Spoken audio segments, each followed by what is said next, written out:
Hey, hey, hey, hey, hey, hey, you. Yes, I'm in a white shirt again, as you can see. No! Ah! Who's that? Oh, hey, Info Dave. How you doing? How you doing? Hope your day's been good.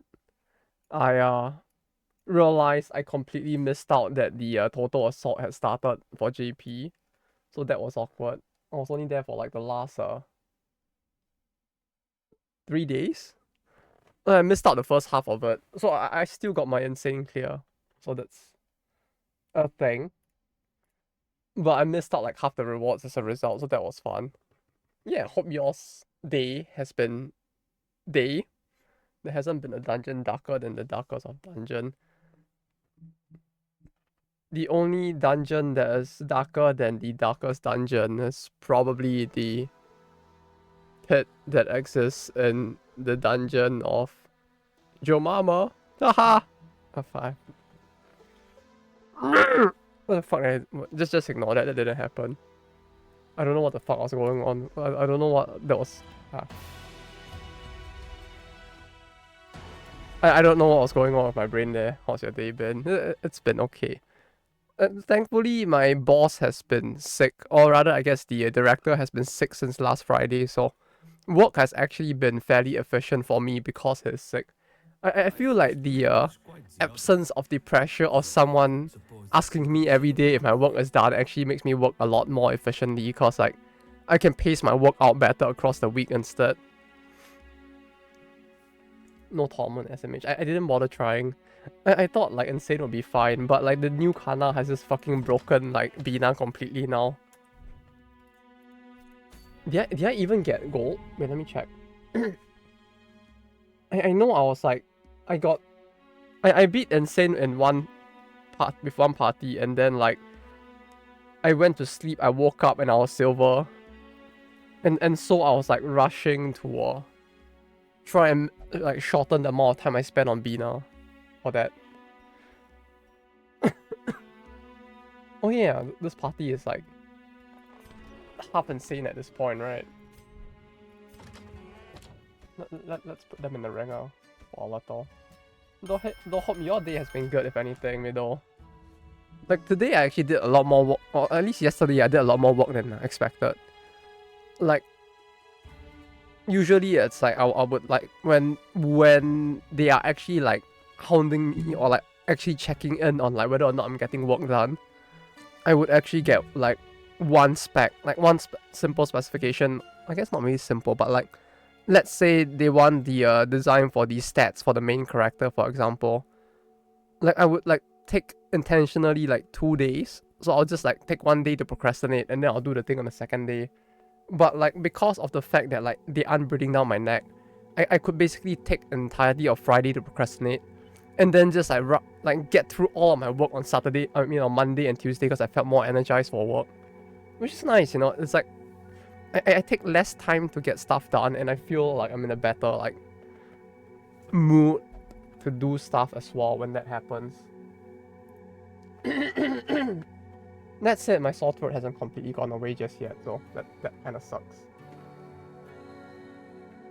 Yeah, but if I saw, it's like people like actually have to try hard and like optimize just to get like plat now, which I ain't about that life obviously, so I definitely am not gonna do that. I just did Insane. I saw one party and I'm like, yeah, I'm done with this. I'm not gonna go through the stress of doing that. Then aside from that, I was also like today working on like, or like planning out some of the future videos as well, since there are some videos that I want to do that need a lot of prep that I don't even know if I can actually finish within the year. So I was like basically putting in all the orders for the stuff I'll need for some of the videos. Hero of the Dihina. It should be quite soon, right, for you guys? So yeah, you can prepare to die. Or for them to die, rather. It does feel like they're probably gonna get horrifically murdered at this point, to be honest. Oh, she's not out yet? I thought she was already out. Okay. I see, I see.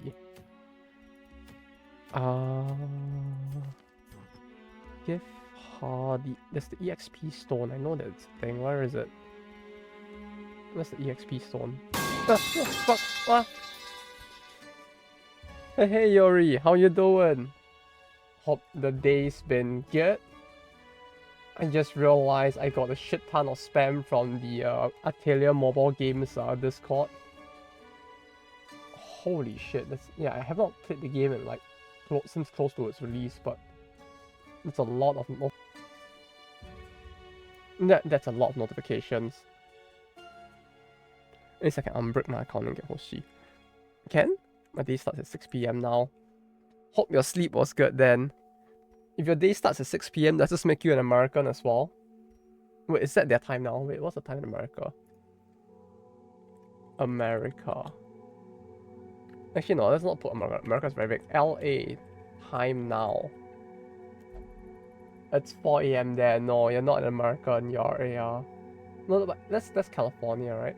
What? No, but then that would be 6 in Washington, right? Washington time now, 7. Yeah, so you're an American now. You're an East Coast American. Now you two can eat hamburgers, shoot guns, and get scammed by people dressed as Spider-Man walking around the streets, I guess.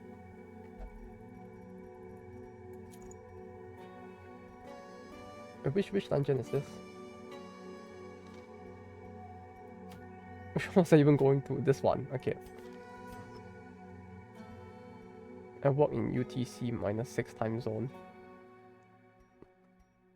I can't imagine that would be pretty like tough to like plan going out with people if that's the case, huh? Hope you have been doing fine nonetheless though. Or at least decently.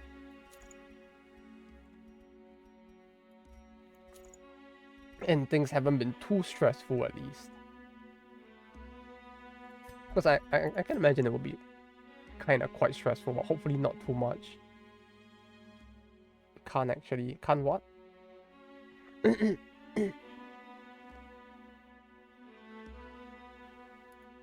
Yes, no marks here. That works and stressful, I guess. I mean, hopefully that's a good thing. In the whole like what's the word for it? The work itself doesn't end up being like, what's the word for it? I'm thinking of. As long as it doesn't feel like too not exactly restrictive, but like you don't feel like you're not progressing at all, then that's always a good thing. Else there's always the preparation for moving to Japan that you could fall back on, or like working overseas in general, I guess. Sorry. Throat is still a little iffy.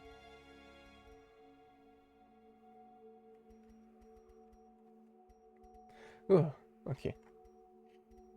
Hope my throat is fine. At least it didn't get to the point where I started like coughing out a shit ton of phlegm, but I don't know why my mucus has been like blowing. There's been like a lot of like shit stuck in my nose, and it has been like green for some reason, which is a little worrying, but hopefully it's nothing.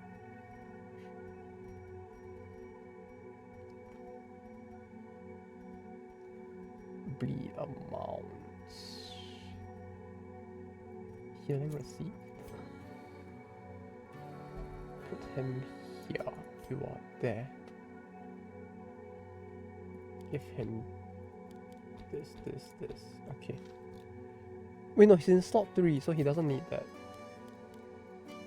1, 2, 3, 4. Okay, let me just do this real quick. While I check like how badly my BA thing went. Target whistle, skill, mark skill. He doesn't mark, right? Yeah, he does not mark others. He is leveled up enough. And My total assault score is... And check.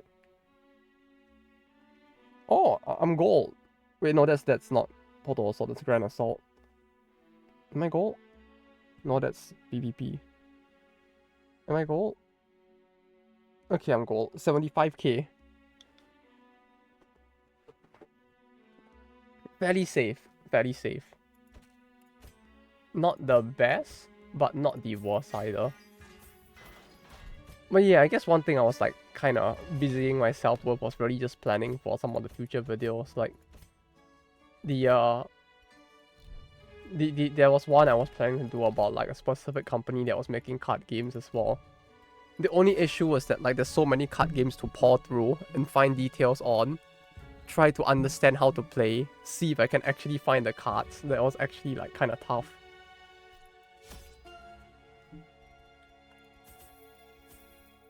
Like I didn't expect to like look up the card games, like look through everything only to find out that like there was some cases where the card game actually was just a digital card game that apparently EOS'd. So I can't even get the card game anymore. I can buy the card because it was so weird where they sold like physical cards for a digital card game.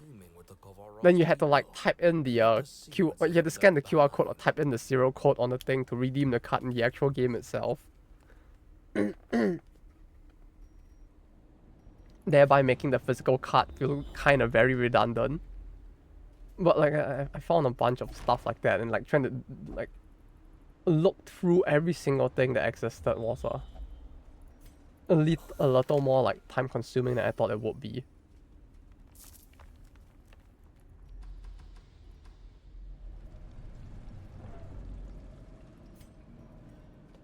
Torch. Okay. The darkness will not There we defeat go. us. We are. But yeah, aside from that, work was mostly fine. Yeah, I think I got like most of it. Yeah, like I mentioned before, fairly efficiently done. But aside from that, it's like I do hope the boss man is okay though. It would be kind of cursed if like the second director also had something happen to him. Like we already had the first director resigning from like massive stress or something. If this guy also resigns, that would be kind of awkward.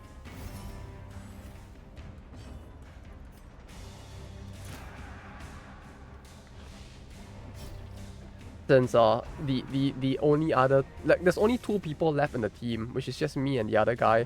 Yeah, no, this second director has been like sick for the past like, he's been sick since last Friday, which that means he's been sick for about 5 days. And either he's a really good actor or he really did sound like he was very sick.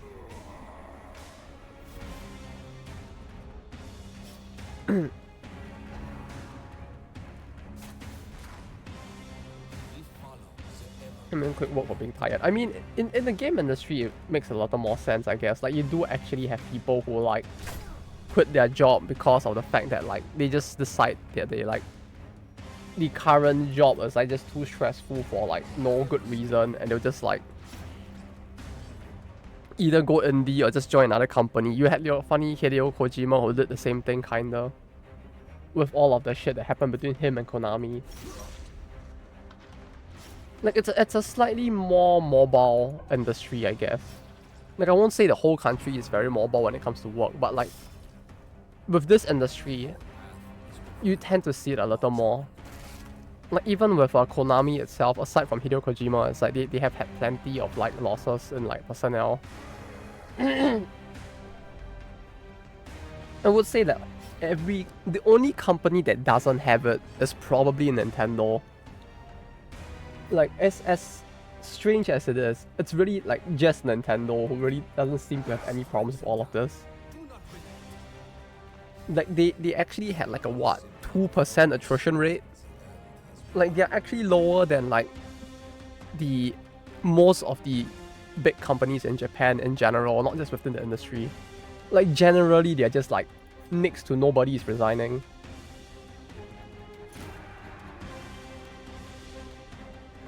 Humankind is 90% off. Is it good? Is it good? Like, I saw the reviews and it became like mixed or something. And then now I'm like having second thoughts. Is it good? No one updating it is kind of worrying though. Like, no one update good or no one update bad? Like, is it like the game is complete so no one's updating it, or is it like that? Yeah, that doesn't sound like I should get it at that point, huh? Should I? Like, that makes it sound like a very bad thing. Like Kerbal being on like discount now as well. I mean, KSP 2, not the first one. Oh, sorry. I forgot to mute the mic before I did that. My apologies. Some bucks I'm there a while from the reviews. Yeah, that sounds really bad, isn't it? It's like that's just like giving me KSP 2 flashbacks. I really don't know if I should be getting it then. Like when I hear that, it just makes me feel like maybe I should just like go find some other game to purchase instead. I'm sure I'll find something. Right. Oh, he does mark.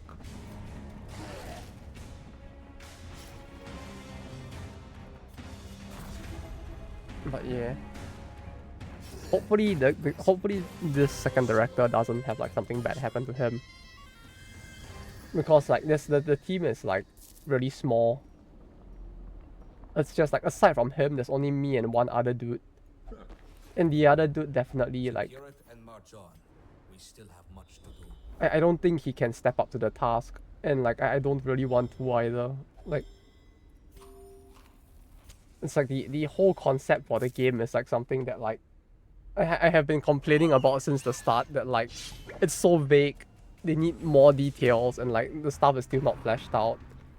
And it's like I don't know where they even wanted to take the project in the first place, and it's just like a bunch of things. I'm just like I mean, I'm fine working on it, because like if I'm just working on it, as long I can just continue to bug them to like decide on like what they want to do with the thing.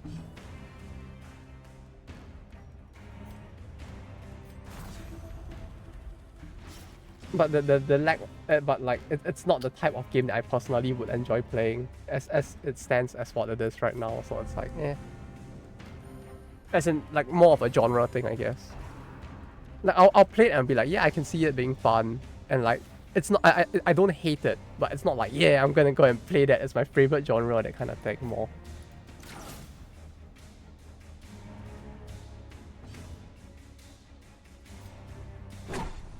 So we'll have to see. In the meantime, I'm just glad to feel like I'm actually doing work. When I do it, at least directionless, it's gonna be fun. It has been directionless since the start, I think.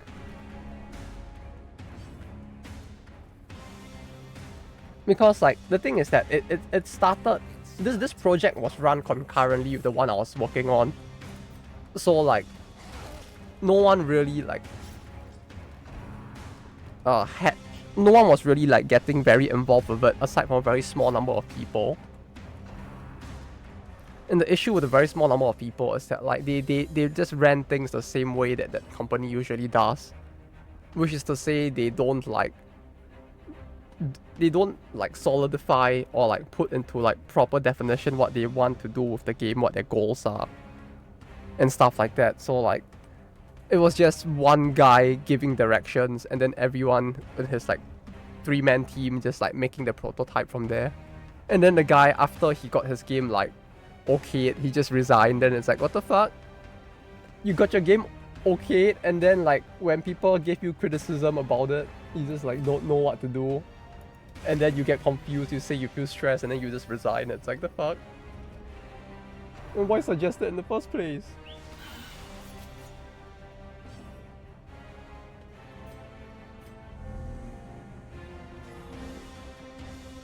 So yeah, it's more like they just picked. At least the pay is good. Yeah, at least the pay. Like I can't argue with that.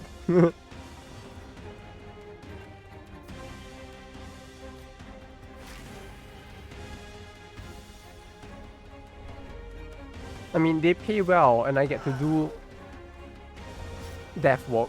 So like, for the meantime, it's fine.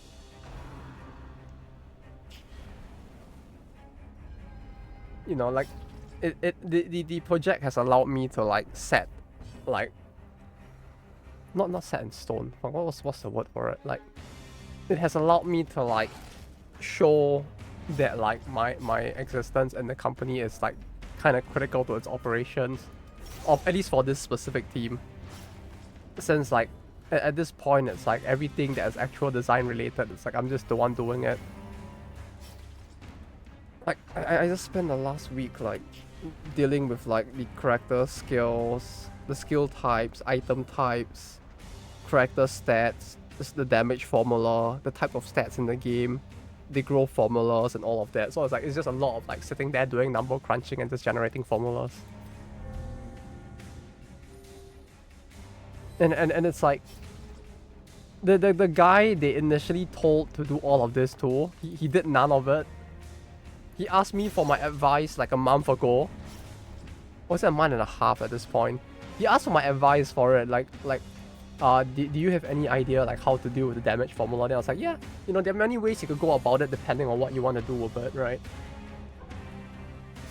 Like, how much do you want it to like rubber band when the guy's like stats are very far apart from the opponent and stuff like that? I just explained all the stuff to him, showed him a bunch of like reference formulas, and he's like, cool, thanks, I'll go work on it. And then 1.5 months later, it's like nothing was done. Like literally nothing. It was like I just looked at the stuff he gave me and I was like, or rather I look at the tasks that were handed to me because of the team's like rearrangement of positions because of the guy resigning. And that other guy's like task got pushed to me. Then I was like, wait a minute. Wasn't he supposed to be working on this a month and a half ago? And I asked, so I was like, okay, maybe like he was halfway through it, but because of the restructuring, he kind of has to step into a bit more of a,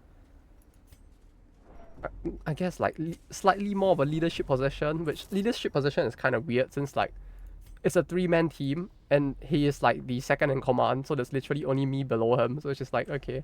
So I was like, yeah, maybe he's just busy, you know, that's fine. So I was like, I went to him and like, hey, this thing, you know, that you asked me about like a month and a half ago, how do you have like any like workings or stuff you were doing midway for me to like refer to like finish up the work that you were in the middle of? And he was like, no, it's fine, I had not started on it yet. And I was just like, bruh, why did you ask me for the formulas and like advice a month and a half ago if you didn't do anything?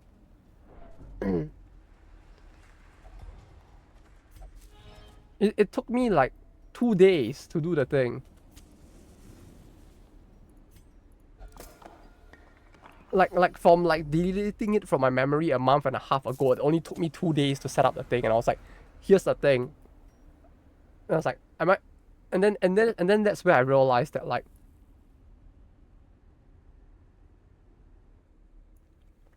and then here was where I realized that like because he is now the like the second in command in this 3-man team, he would have to check the formula that I passed to him. But he doesn't understand the math behind the formula, so I had to literally like write out the formula and then put like red square arrow, this does this, this does this. The square root and this part of the formula is here to like reduce the rubber banding and like shit like that. Like there's so much I had to like break apart the entire formula to explain to him like what it does.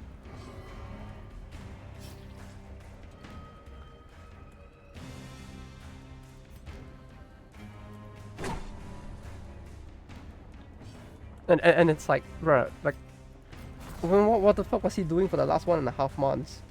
I mean, I kind of have an idea, and it's not like he was doing like nothing at all, but still, it's like,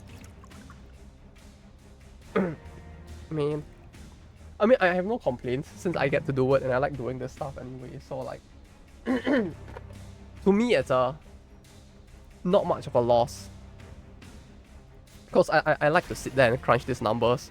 Like I'll just like, yay, formula. Then I'll just like start playing with sliders, not literal sliders, since like I'm just writing down the formula and like testing it in like Excel before putting it into like Unity or anything.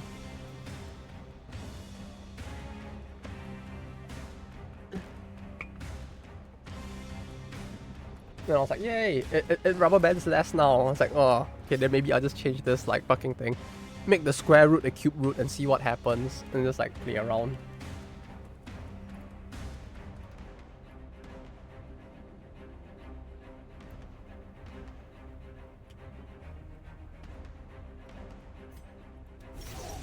Slack for less than a week max as far as my conscience will allow me to. For me, I'll slack like at most 2 days, I think. At most 2 days.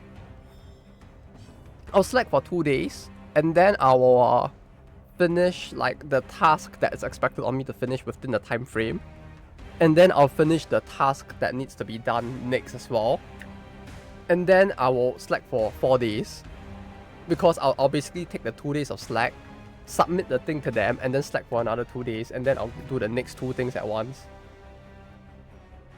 so that I can like maximize resting time as well.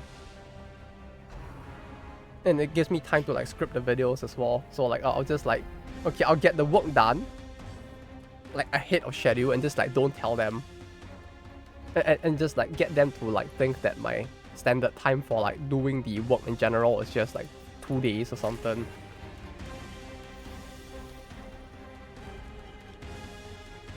So like it's easy for them because then they can map into the schedule the amount of time taken for the work. And then I can also like get my rest time in as well, so that's nice.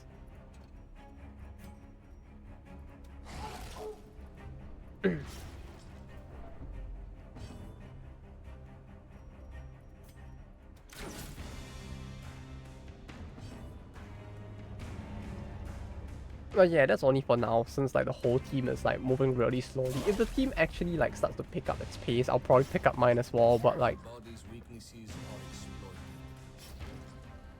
yeah, I don't know. We need more people.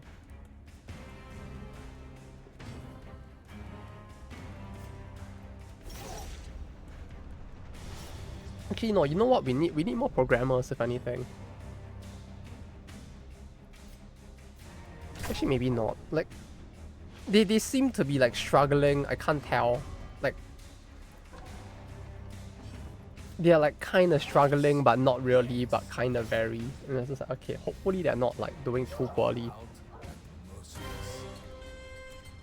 Another skirmish, another step forward. But that said, it would help if we had another like designer at least, since like our designer count at this point is just like 2 people.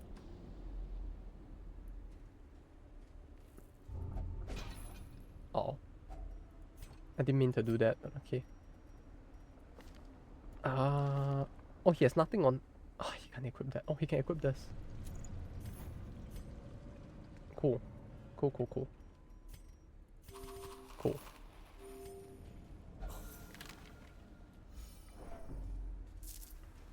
But yeah, at least now I have Steam installed on the work PC as well. So like sometimes I can just chill and play games on Steam, which is cool because it means that I am even less dependent on like mobile games for entertainment.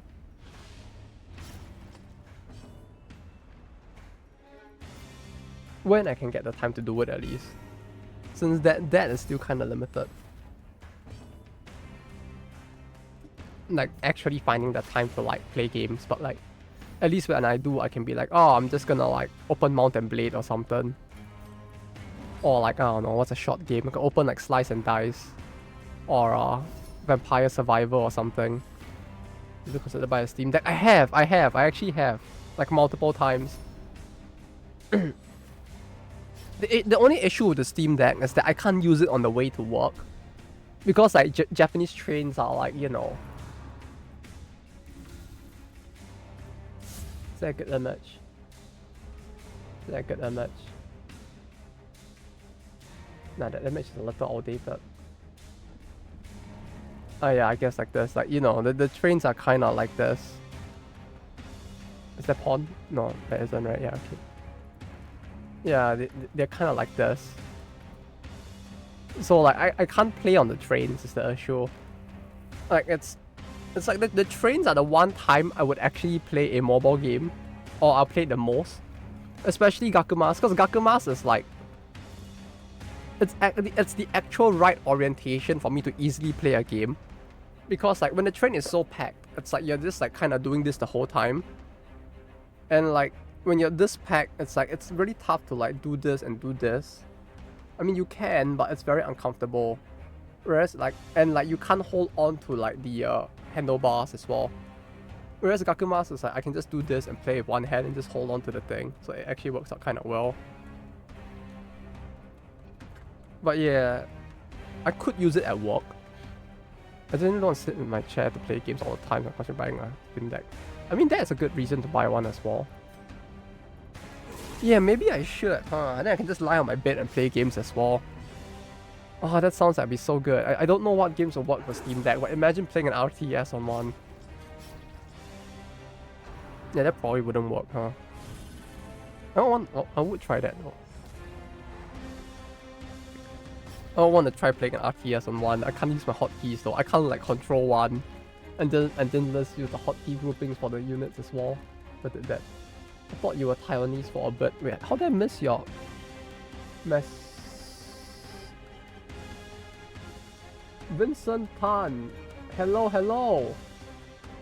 I don't know why your message didn't appear on like OBS. I see it now on Twitch though. Ah, that's really weird. Like it shows on the Twitch dashboard, but it doesn't show on the stream chat itself. But no, I ain't Taiwanese. The very horrible English accent would probably have given it away, hopefully. And actually, I don't know what Taiwanese English sounds like. Favoritism by OBS. It literally is. Like I was looking, like because of the fact that I'm playing the game on this screen, this monitor. Like what I usually do is that like my setup is a game. OBS is right below it. Then OBS chat is right below the game, so I can see like the thing. Actually, I can just show you, right? Right, where's the display? Oh, this one? Yeah. Oh, wait. You know about Ray from Kaisenet streams. It's a small accent, I think. Is he the guy who said the thing that they were like, haha, he said the N word, but he's just speaking Chinese? Is it that guy? Wait, Ray from Kaisenet stream. I need to check. Like, yeah, usually I play games like this. Like, if you ever wonder what I'm usually doing, I'm doing this. So I can see chat here. And then, like, basically I have Twitch on the second monitor as well. So I can, like, if I look to my right, I can also see the thing. This was the first time I've ever seen that happen. Among other clips, yeah. I have seen him, yes. Is it that similar? It might be. Like, it might be. I haven't really listened to his... No, I think it's just me being too, like, annoyed by my own voice to, like, see the similarities. Like, when I hear my own voice over anything, like, when I, like, when I'm checking a video, or, like, looking back on the stream to search for something, I just shudder at my own voice to the point that, like, I don't hear the similarities. I've heard his voice. His voice sounds fine, to be honest. It's just like I just can't stand my own voice for some reason. Not that bad. Yeah, I guess I don't know. It's just this weird thing. I don't know why. I know some people just can't stand their own voice on like on recording, and it just so happens that I'm just one of those people, I guess. Who hate their own voice. No, there are some people who can listen to their own voice though. Like the fat guy on the Cold Ones. Like I think he mentioned that like he can. Like he's just completely fine with it. The ones that don't hate it are the weird ones. I guess so. Is a Candle Hero a mod? Yeah, it's a mod by Raul, who's sometimes on the stream. Although he lives in America, so he might be asleep right now. We added in the character to like test out his funny candle man. and it just kind of stuck. Yeah, it's cute. The colors are pretty cool as well though. Like he has like birthday vibes. He has like this like purple one as well that looks a bit like spooky evil. I don't know what best to call it, but like yeah, the color schemes are nice as well. That said, I'm not sure if he's gonna like continue like updating the mod though. It's the only thing, but like some of the skills as of right now are pretty OP. So like it might be the case that like if you actually do add the mod in, he might be really strong. But he is fun to have around nonetheless. I mean, he's not completely broken. Like, he's not gonna like carry your party completely since he's just a tank and a healer. But he is a very good tank and healer, and I like him very much.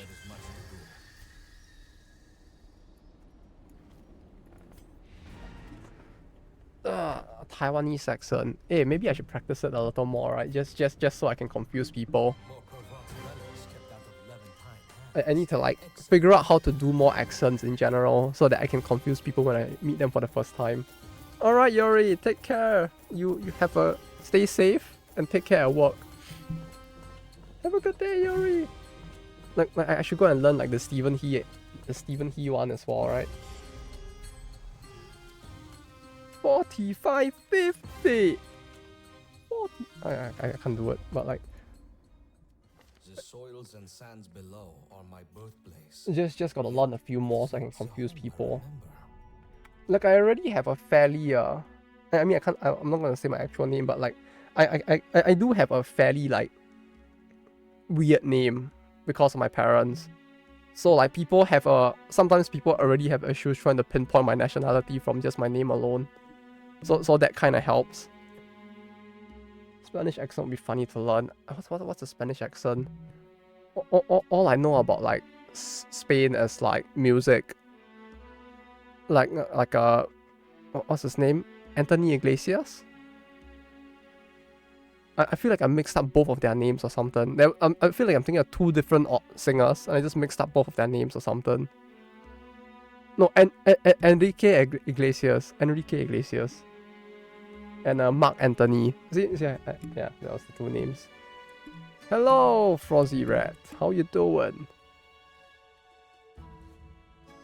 Like all I know about like Spanish is like the music, or I guess Spanish pop. I guess more so than like soul music. Like when I went to a like a power metal concert for a Dojin like Japanese band recently, I actually met this guy who came all the way from Spain, and he was trying to like introduce me to some of the bands, and I did actually listen to a few of them. Like the music there is great. I still have the email he sent me, to be honest. Any new games to stream? I mean, I have been streaming new games on most of the other days. Just that I also do play this on the side since they added a new update. So like when they do, I'll just like drop back every here and there. So it's not so much that I'm like playing this all the time either, to be honest. Where was the email? I forgot which email I sent to him. Shit, it was so long ago as well. I have the email somewhere though. Oh, I love Spanish music though. It's like it just hits different. I don't know why.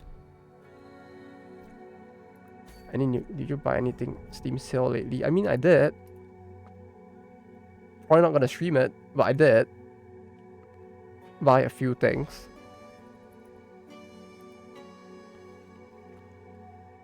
Like I got Cuphead, but I'm not gonna stream Cuphead. I just got it because I've like played the game before and I feel like I should probably get it now.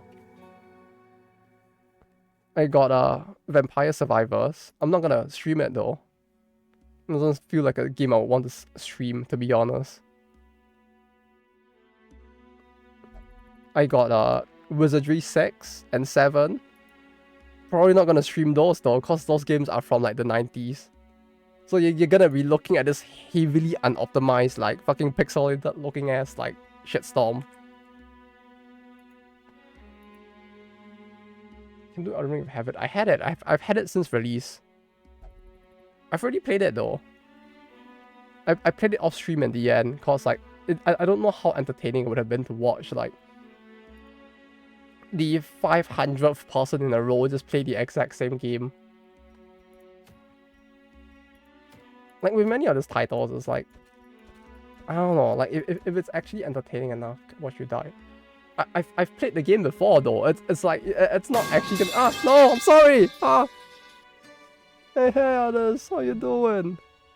Like I already played the game before. You could at most watch me die on a DLC, but like you do realize that Elden Ring is like a fairly easy game unless you're like trying to set up like intentional like difficulty spikes for yourself, right? Like if you actually grinded and like geared up properly, the game isn't actually that hard. It's almost completely an RPG where like you can actually break most of the fights, a lot like in Demon Souls and Dark Souls. Actually no, not as much in Dark Souls, but more like Demon Souls.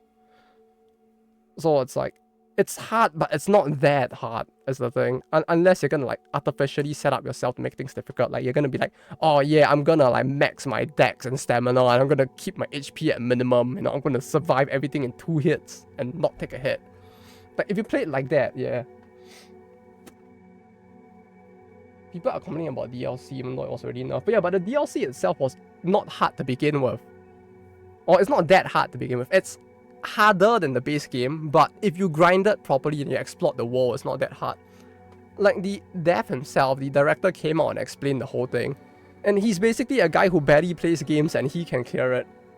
Because the game is designed such that like, if you interact with all of the systems put into it, and you use everything that you have at your disposal, like what a person trying to like play the game like an RPG would do, the game is actually not that hard according to him as well. Black Reliquary is if you have Darkest Dungeons, it's free. It's just a mod. Have you seen Kinitsu? Yeah, I've seen it. I have seen it, yeah. But yeah, if you already have Darkest Dungeon and its existing mods, Black Reliquary is free.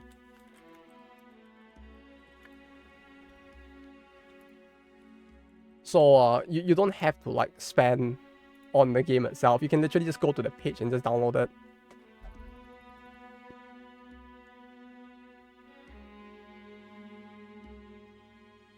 But yeah, I've been watching people clear some of the bosses as well. Like with the right gear, like if you're using the right gear and the right summons, you can actually trivialize most of the fights as well. But like the only reason why the game seems like really hard and tough is because like either people just aren't bothering to interact with the gameplay systems, or they just like because they want to like go in like, no, I'm gonna go in with like the bare minimum gear and like challenge myself, which that is fair. Like if you want to challenge yourself, it's actually like very rewarding as well with that game. But like I have been watching people like just trivialize every single fight using like specific gear and like skill combinations and just getting shit from people online because like of their specific builds that people are like, no, you didn't clear the game truly because like you used the super OP item even though like that's technically a build you could do in the game. You know, it's kind of like how I cleared, I think it was Dark Souls 2 as well. Like I accidentally killed the blacksmith because like I tried to put my controller down and it pushed down the right trigger and it attacked the blacksmith and I killed him in the end because he aggroed. And I basically just cleared the entire game with like a unupgraded lightning staff instead, lightning spear. And it's like, oh yeah, it actually works. You just gotta like play it right and like stuff tends to work out if you like do it right. DD2 mods coming really soon, they say. Is it still not in yet? I have not checked the DD2 mods to be honest, like the modding at all. Like even the Antiquarian from the last time around, I still have not put it in the end because like it was like there was so little like proper mod support and I was like, okay, yeah, I think like tinkering with the files itself is a little too much pain. I'm just not gonna do it. But yeah, I hope they do it soon, yeah. It would be nice if they did. Like, I'm actually genuinely curious, like, how many people would make mods for the game. Or, like, character mods, rather, since, like, the requirements for what it takes to make, like, character mods is a lot higher than it is in DD1. So, I'm just, like, curious, like, how far people would go. Or, like, how many people would go about making mods as a result. Still Nexus mods soon released in workshop. Speaking of Nexus mods, you know what I'm really excited for? that still has not released yet. And I think it was like last year there's this group that announced a Japan mod for Bannerlord. And I've been waiting for that till now and they still have not released it. You would think that because it's a mod, they could just like release like the mod and just like update it as things go, but like they were like, nah, we're just gonna not do that. I don't know why. So I've just been waiting for that, if anything. Okay, the Cactanoid. Around me. How did I do this the last time? I forgot how I did this. I remember the team I used for this was very gimmicky. Because like they capture the first 2 members of your party, I think, was it? Or was it the first and last? I don't remember. And you only have 2 party members left. And I somehow managed to do it with the 2, but I don't know who were the 2.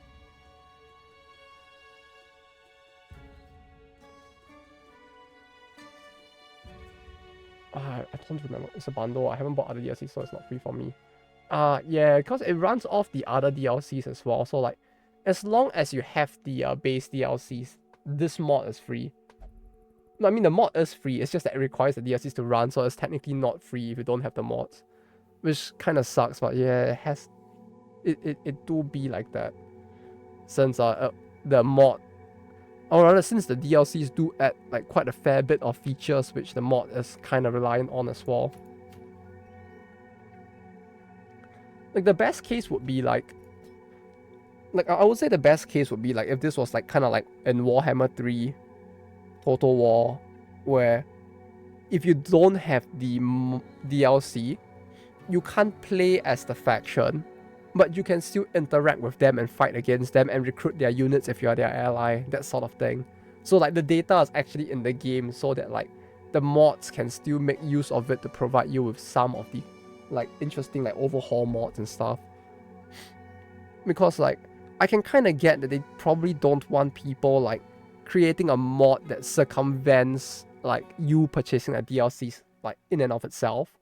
But at the same time, it's like it would be nice if like, especially for total conversion mods, if all of the new content that they added, or at least the code base for it, was in the base game as well, so that people with the base game could also play the mods. And maybe that way it actually wouldn't hurt the purchase of the DLC itself either. Like that's one thing I've always wondered, like it would have been nice if they actually did something like that.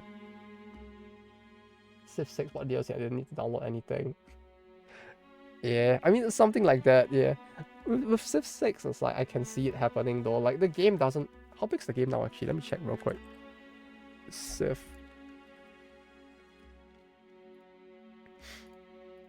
How big's the game? Updates? No. How do I check size? Oh no, I can just... What am I doing? I can just click install and check. It's 33 gigs. Yeah, that's very small. But then again, like, there aren't that many assets in Civ to begin with, so I can kind of see that being a thing. Right, like, it's... I mean, I won't say it's easy, but like... At the very least, it's like, because of like the requirements that the game itself has, I feel like it's not as intensive to begin with, so like they probably just preloaded all of the assets in, which, you know what, it would be actually really funny if because of that like someone could actually make a mod that just unlocks those factions. I mean, the mod will probably get banned and they'll probably get cease and desist or something, but like, you know, it would be kind of funny if that was actually possible.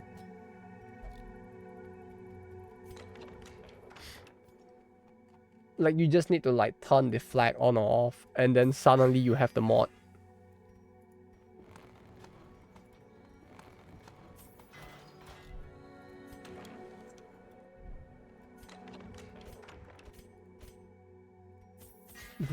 This. Upgrade skills, and then get ready to go bankrupt.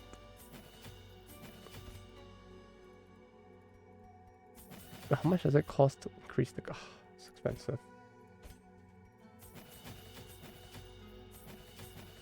Okay, we'll do that for now. Then we'll do this. and hope for the best. But yeah, I mean, like with some games, I can see it just being like easier to just download, put all the stuff in. No, but with Civ 6, if you don't have the DLC, you can still technically get those factions as a random enemy, right? Like maybe that was the design intent. Maybe that's why the data is already in. Like you can't play it, but they might turn up as an enemy Civ just to fuck with you, right? Especially with how strong some of those Civs are. It's like they could technically mess you up pretty bad, I would imagine. And meanwhile, the devs can just go like, oh, look at this scrub.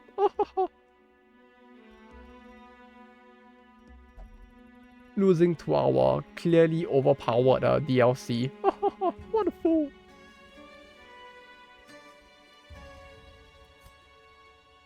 Bleed amount applied. This. And this.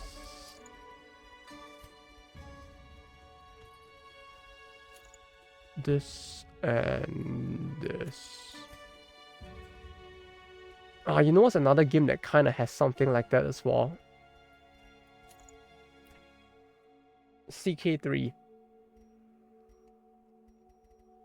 No, Crusader Kings 3. I haven't touched it in a while, and I really feel like I should play that game again, but like... Yeah, this is part of me that just hasn't gone back to it just yet.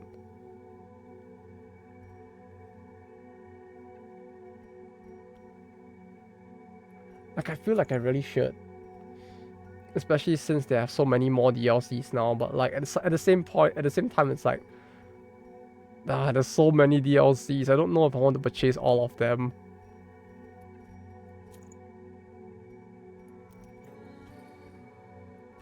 Selling received? Okay, 1, 2, 3, 4. Okay, we are good. Let's go.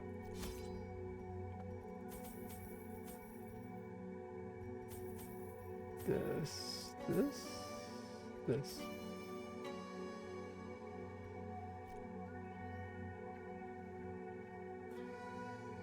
Go. Maybe I needed more torches actually. What else did I buy actually in terms of new games? There was a bunch of stuff I wanted to buy that I also didn't buy, to be honest. What was it? Like, I added more games to my wish list, but at the same time, I feel like overall, like now compared to like maybe like 5 years ago, I feel like there's just like fewer games that I really want to get whenever like stuff goes on sale, cause like when it comes to the stuff that I really want, it feels like there's so much of it that just isn't on sale as well.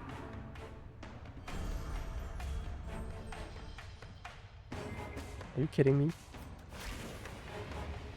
Or like the sale just doesn't feel like big enough to make me want to buy it either. It's like I really want to get like Armored Core 6 still. 6? Was it 6? But I forgot the number behind it. I really want to get the new Armored Core, although it's not so new anymore. But like even then, it's like a 30% discount still puts it at like 6,000 yen. Like that's, I mean it's cheaper, yes, but like, bro, have you seen how the Japanese economy is doing? I ain't got like 6k to drop on a single game. Okay, don't bring out the fact that I bought like a bunch of Kasoges. That's kind of different.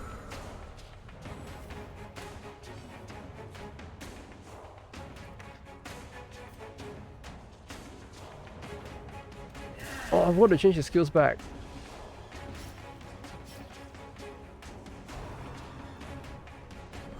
But yeah, there was a kind of interesting game that I saw as well that I kind of want to get, which, I don't know, it looks like a weird like 2.5D kind of horror, kind of Dark Souls game. You backed out? Of what?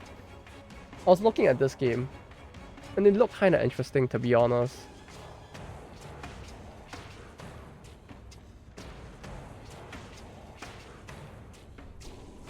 Like, it's like part horror game, but also part like gathering items, creating a build, and then like fighting monsters. So it's not like you're fully just running away from monsters the whole time, you're also fighting them.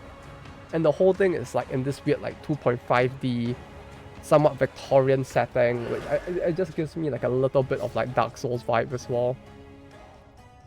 Like especially the menu UI. Like the menu UI looks so Dark Souls. You can kind of tell like that's probably where they like got most of the UI ideas from.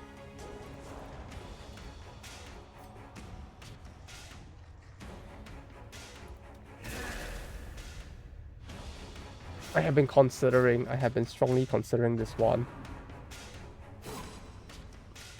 Was also considering getting Wano at some point. Like there's so many games, but they're all like 25-30% discount. Which 25 to 30% doesn't sound like a lot. Like I wish the discounts were like bigger.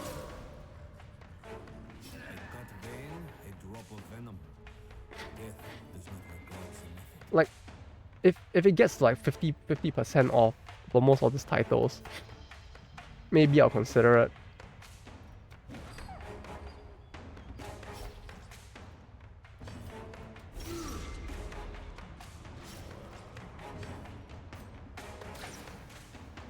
Bruh, how are they like regenning for 21?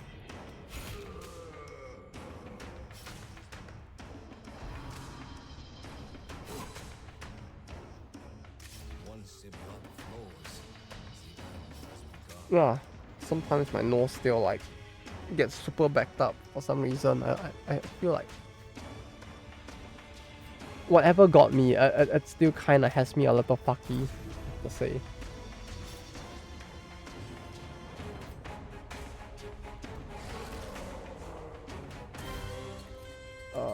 Do this, do that. Here's hoping I don't forget to use the antiquarian though.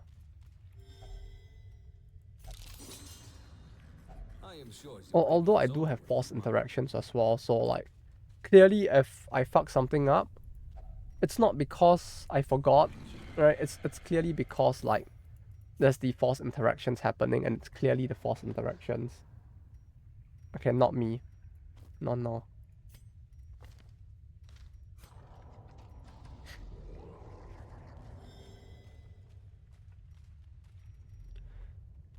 But yeah, I don't know. This thing. This thing. I guess it's like most of the games that I'm really excited for have not released yet. So like now it's just a matter of like, do I want to purchase the older games that I really wanted to play and have not played yet, and go back and like purchase the backlog. But the backlog is all really expensive still. I forgot to change the skill again. No. I forgot again. Oh no.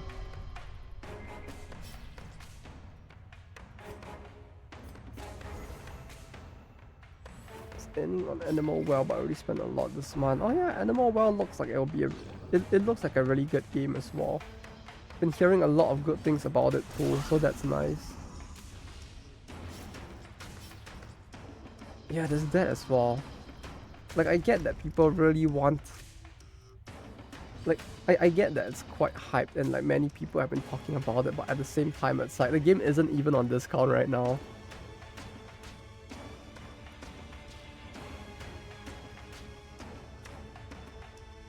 So it's like, I don't feel as rushed to purchase it yet. It is. It's not for me. What do you mean? Animal Well? I don't get a discount for it. Oh wait, no, it is 10%. Oh, it is 10%. Right, it's only 10%. It's not a very big discount. That's like 300 yen. Which is still nice, cause that means I can save on one meal. But still. Hey, Razzie. Razzie. Hope you're doing good. You know what else I was doing today though? I was browsing new apartments because I was thinking of whether or not to like consider getting a bigger place because, you know, the background behind me is like kind of like that. So I was thinking of like maybe pay more or like live further from like central Tokyo so that I can afford a bigger place. And then I was like looking through all of the places and I realized that like if I were to just move to Osaka, I would be able to get a place bigger than where I'm living now or cheaper than what I'm paying for this place. Like that's how fucked the prices in Tokyo are.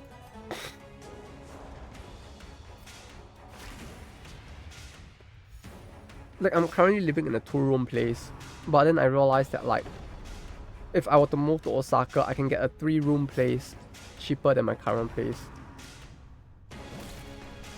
And I was also looking at like getting like a full-on house instead of an apartment. And then I realized that like getting a full-on house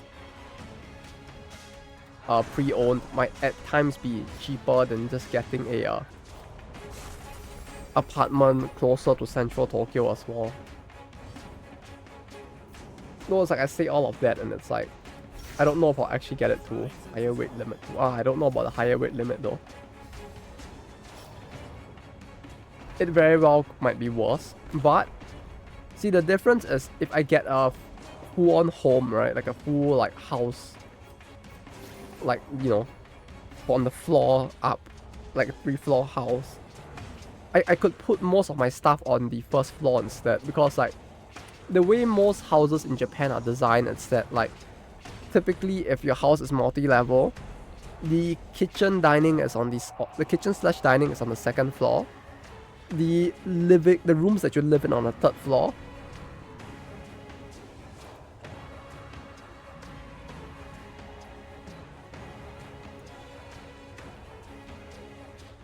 Oh shit, this account has been around since 2014, huh? I wonder if they got hacked.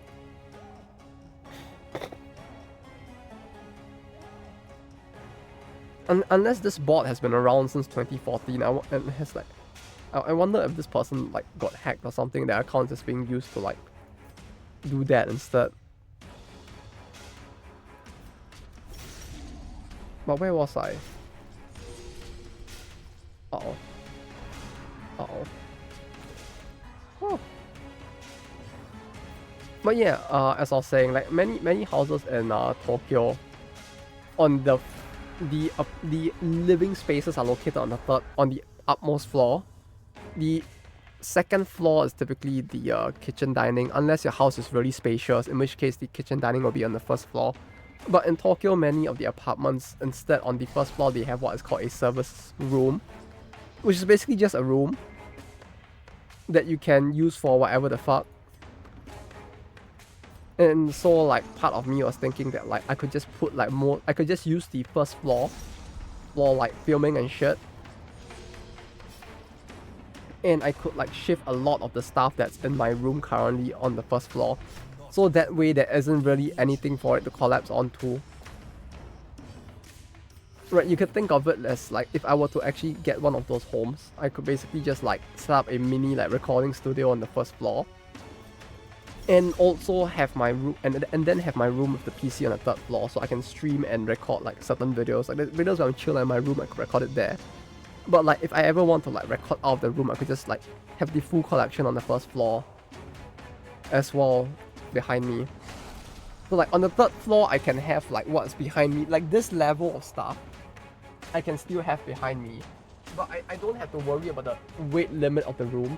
Because like what you don't see in the room, which is everything that's like below the desk, everything that's like behind the camera, all of that I can shift to the 1st floor instead. And then that way I can have like all the stuff used and displayed in videos instead of just like whatever fits in the mess behind me. And that might be kind of cool, I don't know.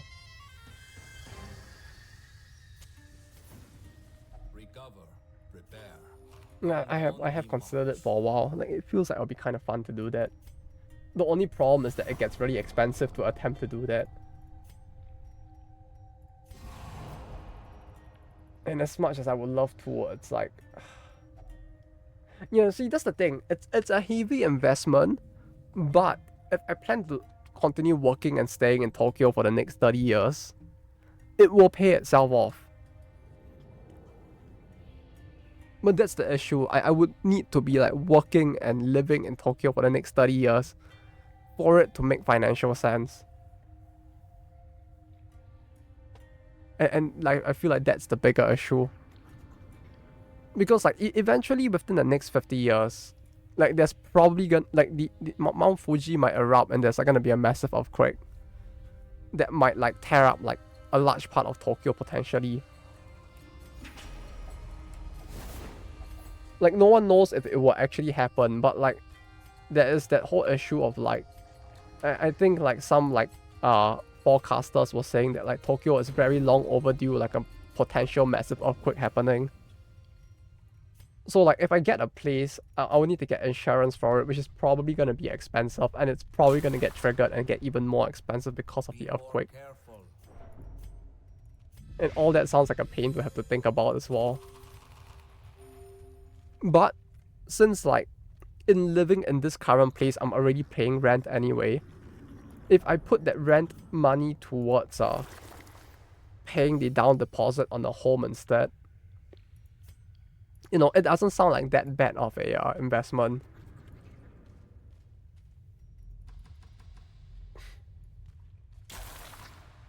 Damn it. Okay, he didn't get the thing.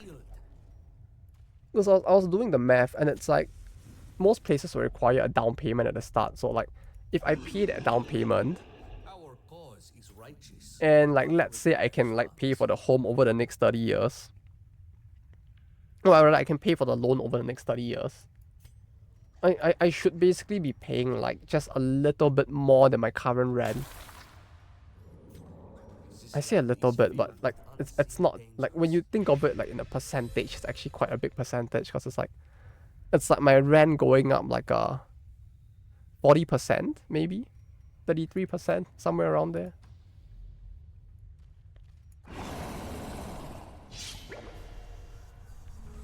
But it also means that like when the thing is paid off, I have a home. And it also means that my living space will be bigger than it is now, which is also nice. I still have a room for like people who come over to stay in. And on top of that, I can also have a room for filming. And on top of that, I also get a bigger dining kitchen. And the house will actually have 2 like toilets. So like I don't have to deal with the whole issue of I can't take a shit when I really need to because someone's in the toilet. I can just go down like 2 floors and use the toilet there instead.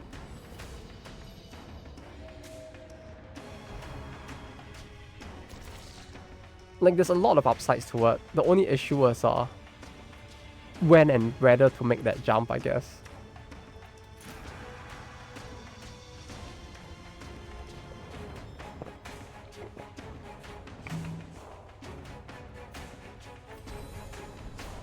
Like I'm actually strongly considering maybe doing it. It's either that or I move to Osaka. But if I move to Osaka, I can't go to so many of the events and cafes anymore, but just like that feels like my priorities are in the wrong place. But, you know, if I wanted to go to Blue Aka Fest, if I'm living in Osaka, I have to like book the fucking bullet train, probably book a hotel nearby, and it's like, there's so much to do. But if I live in Tokyo, I can just like go there directly as well and stuff like that. You know? I can go there, hang around, get back really late and not really have to worry about it. And I guess it's the same for stuff like a Wonderfest and all. Like so many events are here that it's like moving to Osaka is like tough. Although if I did move to Osaka, I could technically afford like with the gap in like how much money I save in housing, I could probably afford like maybe 1 or 2 round trips on the Shinkansen every month. So actually not too bad either way.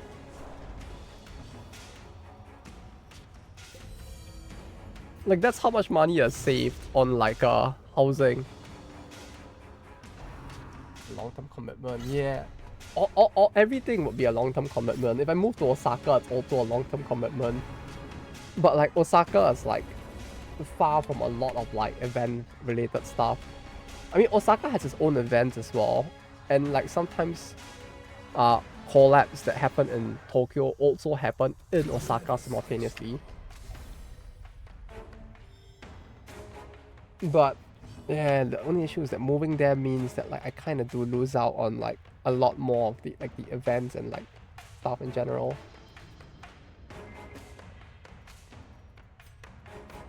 Which is why once again, just buying a home in Tokyo sounds like a better idea.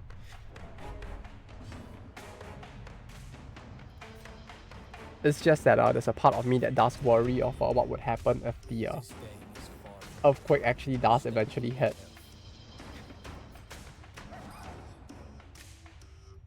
But I guess it will be covered, so it's probably fine. But with a normal housing, I also have to deal with the issue of flooding, and that's another thing as well. Like because of the part of Tokyo I live in, like they do actually provide like I guess like kind of like flood warnings in a sense.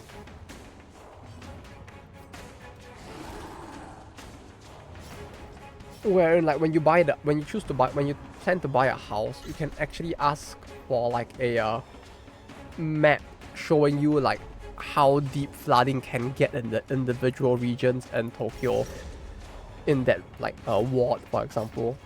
Are you winning? I hope so, Mermaid Melody, I hope so. I mean, no one has died yet, so I would assume that that's a very big dub. Can we keep that going on? I don't know, but for now we are winning. And hope you're doing good.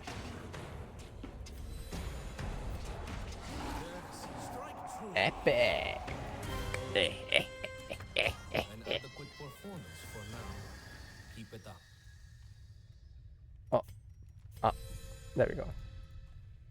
What was I saying again? Oh yeah, like it's kind of nice that like Tokyo does have that, where like you can actually get like a geographical map that shows like flood levels, which is nice for me, I guess, since it means that like I can plan for it. But it does mean that like the current like area within Tokyo I'm living in now, if I want to stay in this area, I think like my current home right now, the levels that they show us that if it floods in this area, it will flood up to the 3rd floor in the worst of floods. So like it should not go above the 3rd floor, even if like the floods are massive, is what they talk about. Did you and Momi discuss a recording date for the podcast? Yeah, Oh!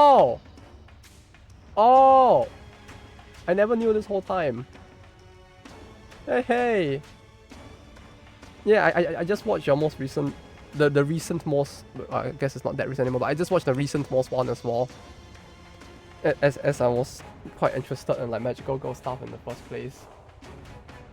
Yeah, I didn't know that like when it came to stuff related to Precure, like that much of a legacy though. So that was actually a very interesting watch. But yeah, we did discuss it.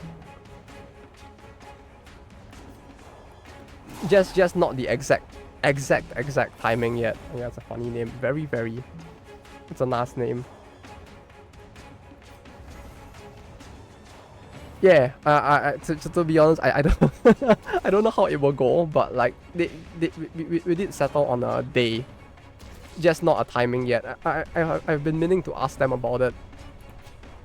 Just that I haven't gotten around to like asking about the exact like what time of the day. Like they mentioned evening, and I was like, okay, evening sounds fine. And I was like, shit, I forgot to ask them like exactly what time. So I found it. Oh, is that how they found out? Oh, that's cool. Much love and thank you.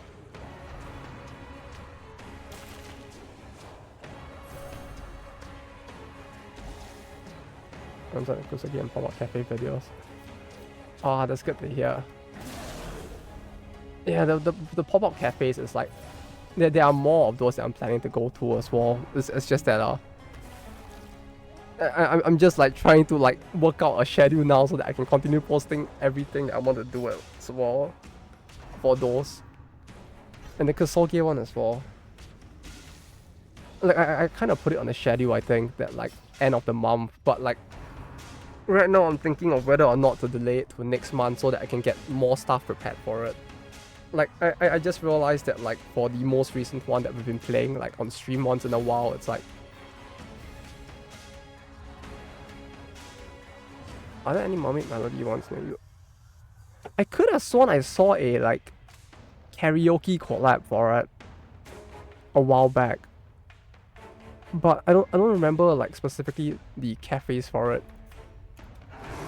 If you do see any announcement for it, do feel free to send it to me. I could probably like drop by and give it a look as well.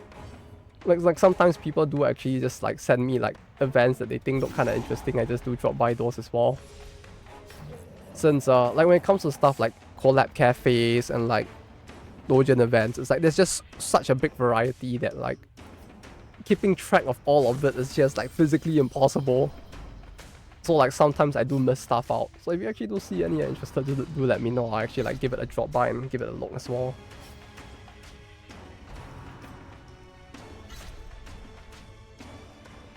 Like I was actually like, because it has been quite a while since I initially planned to do it, but like with like the stuff for Golden Week, for example, like there were so many events during Golden Week that like I was like trying to figure out how, I was like trying to like make a video about it, and then like one thing happened after the other, and now we're in July and I still haven't made that video yet. And like I was like trying to recollect all my thoughts and like list down all of the events that happened that I did go and those that I did not go to during Golden Week alone. And I realized that there are more events happening during the week than there are days, and I was like, shit, that's a lot of stuff. Everyone pumps out again. Yes, yes. Also, I think there is gonna be one for Maho Ako in like 2 days. So I'm planning to go down for that as well. I'm surprised that even is one, but it apparently is a thing as well. It's July already too. Yeah, it's so quick. Like Golden Week was like the end of April, and like I remember like going, and then like I went to Kyoto. I blinked my eyes, and now we're in the middle of July. It's not even June. It's not even June. Although the last video did like set a lot of my like attention span, I think, or not attention span, like working on that like made time feel like it passed so quickly. Since I was like very panicky with the deadline that I set for myself for it. And maybe I should have done it a little more chill, then like at least it wouldn't have been as like sweaty, but like, yeah, I mean, scripting took a lot longer, but like 3 weeks to actually like record and edit was a lot shorter than I thought. Which is why I was thinking like for the Kasuge one, I might very well just do it in August instead, so that I can set aside more time to like, did this work? No. To like actually like work on that one. For sale or for study, these artifacts are precious. But yeah, I'm glad that you enjoyed the Kasuge ones. Those are certainly an experience for me to play as well. So No challenge is without its barriers. yeah, it's good to hear that there are people who enjoy those as well. And physically.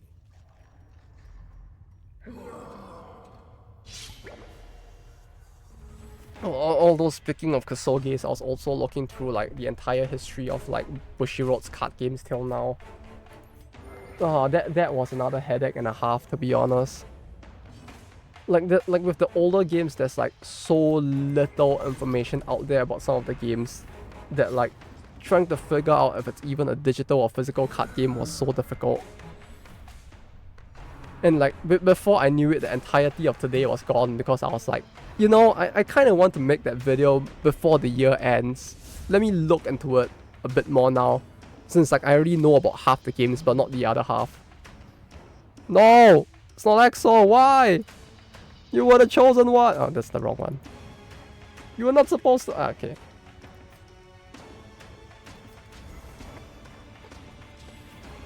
Oh, fuck. Chairs a little... chess chair is a little wobbly. Understand. I'm glad that he's back. I should really get a new chair. I keep making the chair joke, but like, for real, I should really get a new chair at some point. Not all because it's on the Famicom era, so seeing more recent titles have been interesting. But it's just 10%.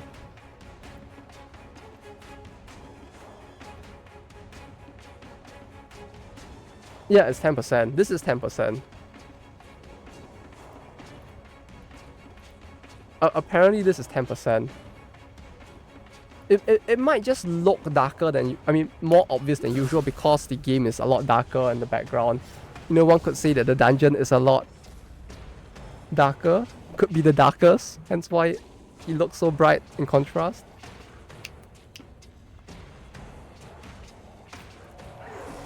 Famicom era. Oh yeah. Although like with stuff like Takeshi's Challenge, it's like I don't even think they consider it a Kosoge here, or like I guess it's more like a subset. It's like a Bakage, but that is also like considerably maybe a Kosoge, which is kind of interesting, I guess. Like it's not as straightforward as one would initially think because of. Oh no no no no no!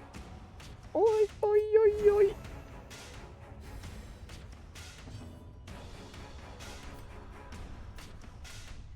Do I agree this? What's his speed? Speed is 16.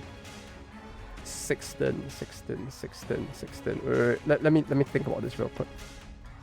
But yeah, there were many in the era as well. And the funny thing is that I went back to play Wizardry, and I'm surprised that Wizardry wasn't considered one in Japan back in its day.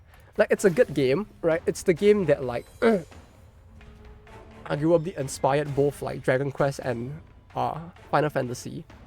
But like thinking about it now, like it was a game from an era where like manuals was something you had to read, right? Because like back then it's like they didn't have tutorials in the game for many games. Instead, you actually had to read the manual to like actually get to know the game. And they didn't translate the manual for Japan, so people kind of had to trial and error the game, and the game is very unforgiving. Unforgiving enough that I'm surprised that people didn't consider it a Kosoge just from like how difficult the game was with like zero explanation. Have you heard of the channel called R&B Stranger? I have not. Every Famicom game and Clash of Demon Head is like game Bakage. I can imagine it's a word that like doesn't get used as much, huh? Like the word Kosoge gets thrown around a lot more, but like not so much Bakage as much. Should I know more?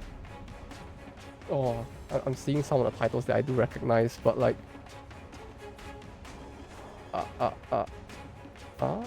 kill. Yeah, I've never played many of these titles as well. Like that was an era that I didn't really get to like play through as much. So like most of this I see many games that I've heard of in passing, but that's about it. Especially since back then there wasn't really a list either. It's just people kinda knew that these games exist. You know what all of this makes me want to do though? It really makes me want to go and like find try and dig up all of Idea Factory's older titles and see how bad they actually are as well, like looking at all of this, cause like Idea Factory used to be infamous for making Kosoges as well. But that was all back in an era prior to the list, and I'm actually kinda curious like how bad those titles actually are at times. I still find it weird how quickly Kikyo stuff progress. Once I get a kid and such done a week, then the artist thing happen. Is it almost done already? Or is it just that one artist that you hired before that was like, or you tried to work with before that was just very wonky with the stuff?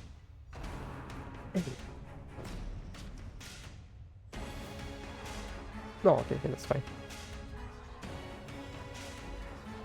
This is an Idea Factory hater too, or he made a video on Spectral Tower. Everybody is you know, everybody who knows like Idea Factory's past prior to Neptune probably hates them to some extent, because like it's literally a company that has come out with some of the weirdest like horrific shit in the world.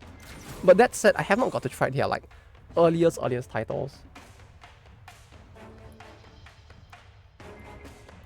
And I really am curious like how bad their earlier titles can get. That's like the earliest ones. Like I don't know what's wrong with them. I doubt anyone actually will ever know, but like their games are so like mind-bogglingly bad. Like, even till today, like you could argue that like most of their titles aren't good. It's just that they are more serviceable and they have more nuggets of potential than they used to, but they aren't good games. Like I've played most of their modern titles as well. And like nah, like Black Rose Valkyrie was like such a heaping waste of potential. Is Amnesia good?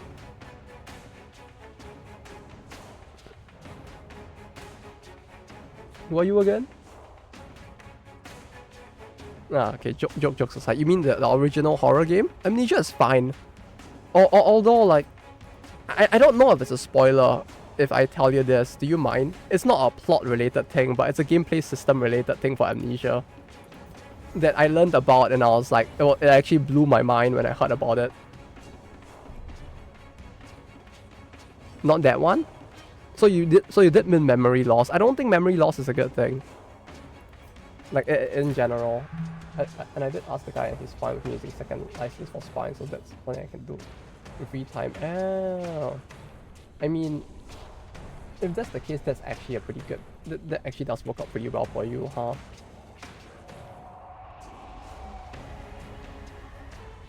The visual novel? Oh, wait, that's the one. Oh, duh. Ah.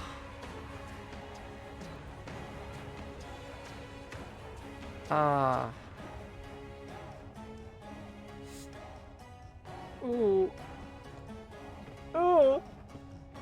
I mean, it's not as... I mean, you know, at least, like, later in their years, they actually made Hakoki, which actually did pretty well, considering it's Idea Factory, so...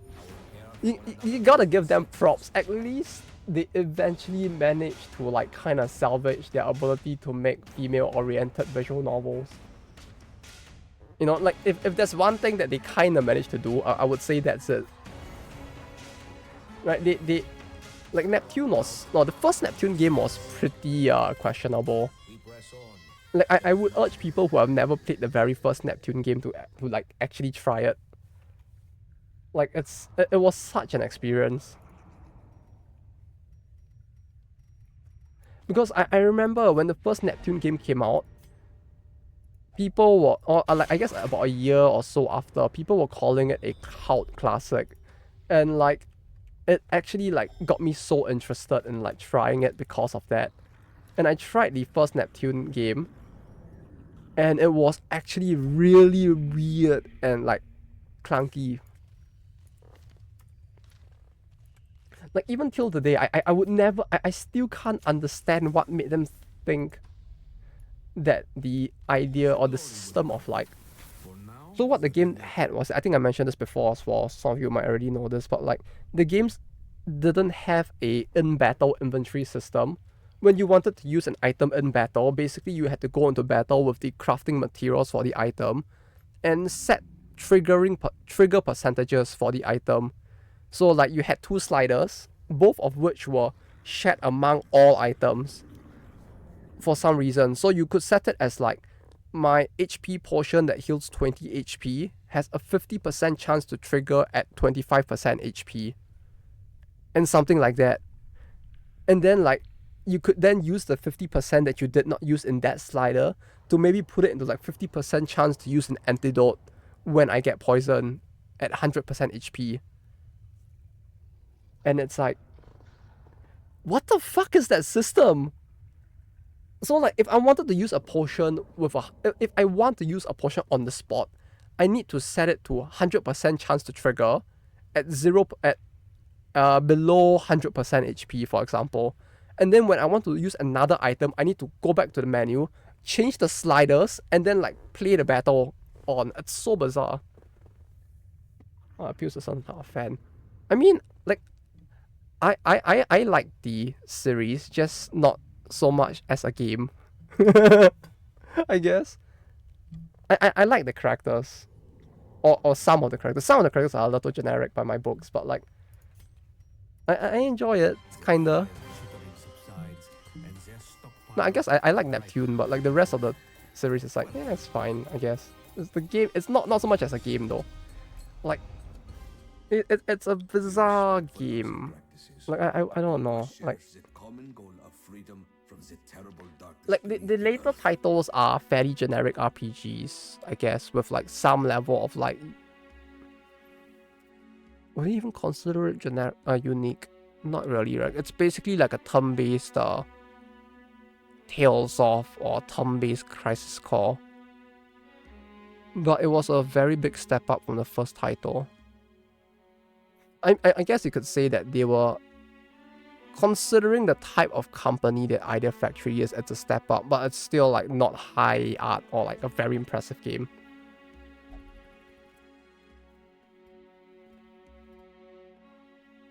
That's a skull.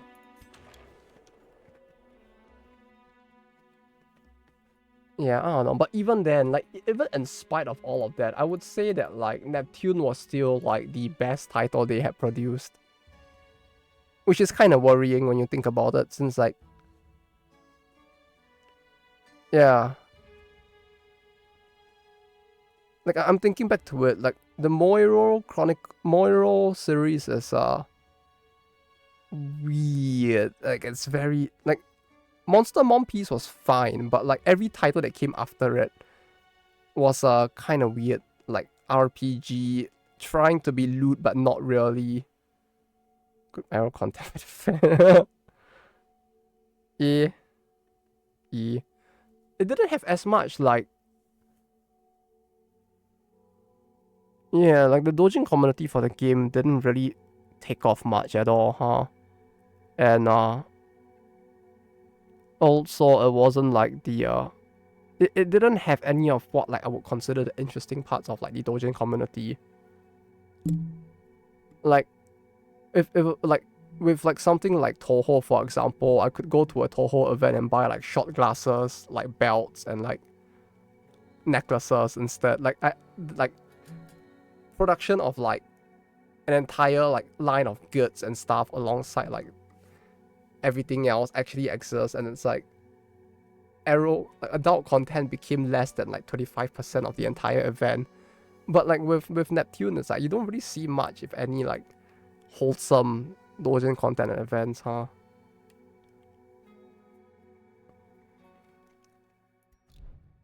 The arrow content was kind of impressive though, I have to say, yeah. It was fun when I could play the second game just fine without understanding a word. Wasn't the second game... Wait, which was the second game? Oh yeah. No, the second game was still fine. At some point, the Moiro series like devolved into basically being Neptunia but worse.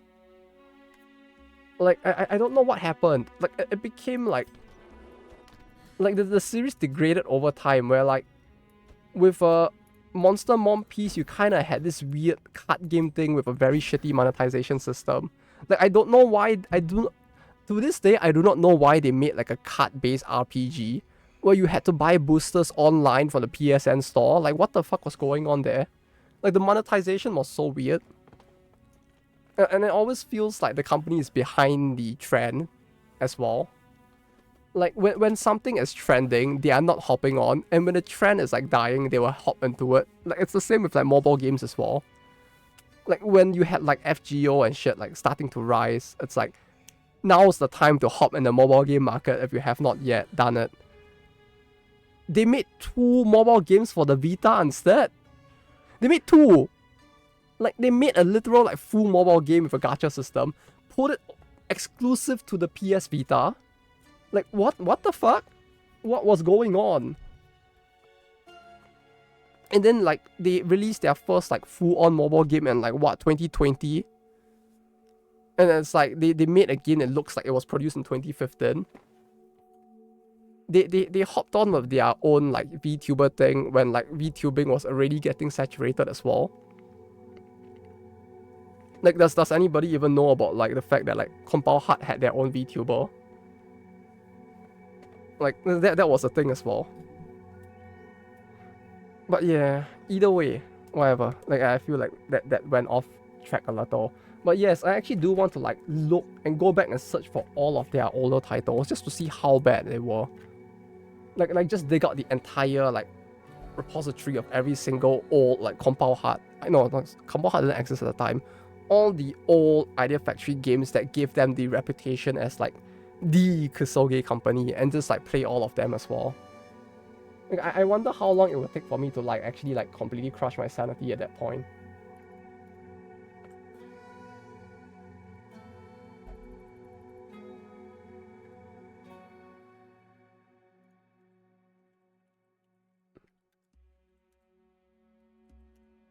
Well, Neptune was a card there for whatever reason. She was? Okay, Manufacturer came out go crazy. The people who know will know, and it will look like an achievement to those people. But like to the regular eye, they'll be like, oh, this guy played every Neptune game. And they'll go in and be like, wait a minute, those are Neptune games?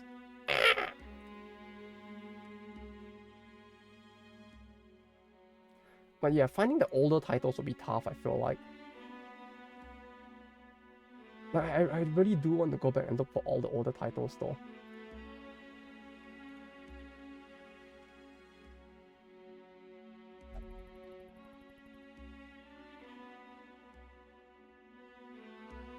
But yeah, I can imagine that like anybody who has an interest in like more retro Japanese games would probably like have a bone to pick with Idea Factory. Just like all the suffering you'd have to go through before you realize that like, oh, this company is just like that. Like, where's Nugia?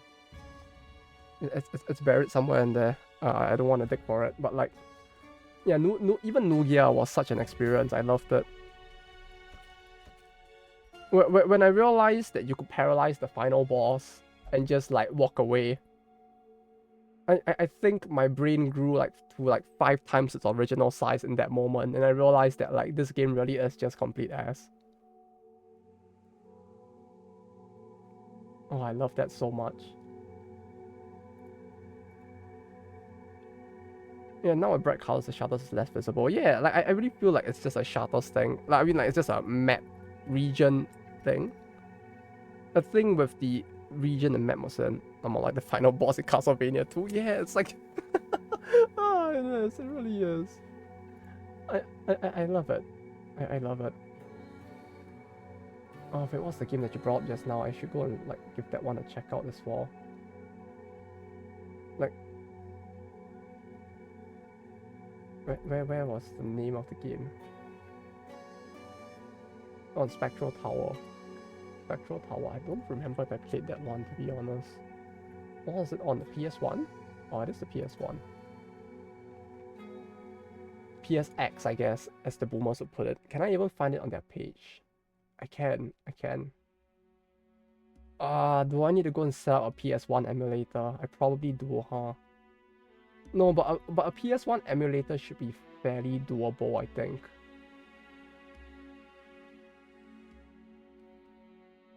Yeah, it should be doable. I'll probably leave that for an indeterminable point in the future, but like I really do feel like giving all of the games a try. Oh, where's the PSP? Oh, this is the PSP.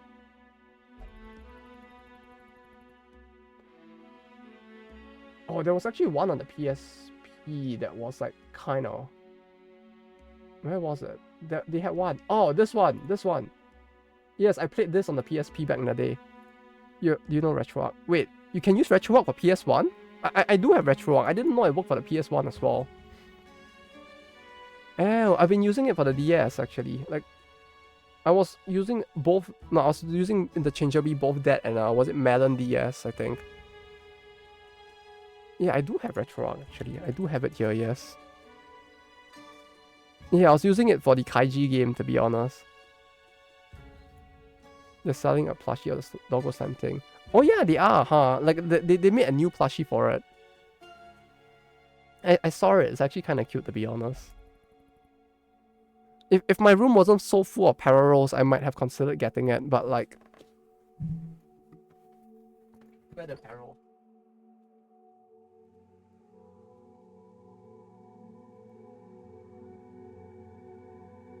Yeah, like between the autistic bird and the depressed cat and the prinny and the bigger autistic bird. I think I don't really have very much space left, to be honest. Go back there. Keep back there. My bed is running out of space. Okay, but if it works for the PS1, I might actually consider using the RetroArch, to be honest. This is how my paranoids usually went. I mean, you could do this. You could just like rest on him, use him as a get on it. Where is it? Oh, okay, I found the image. But yeah, this was the game I was mentioning. I remember playing this game on the PSP. At the time, I didn't realize it was made by Idea Factory. And you want to know what's the funny thing with this game though?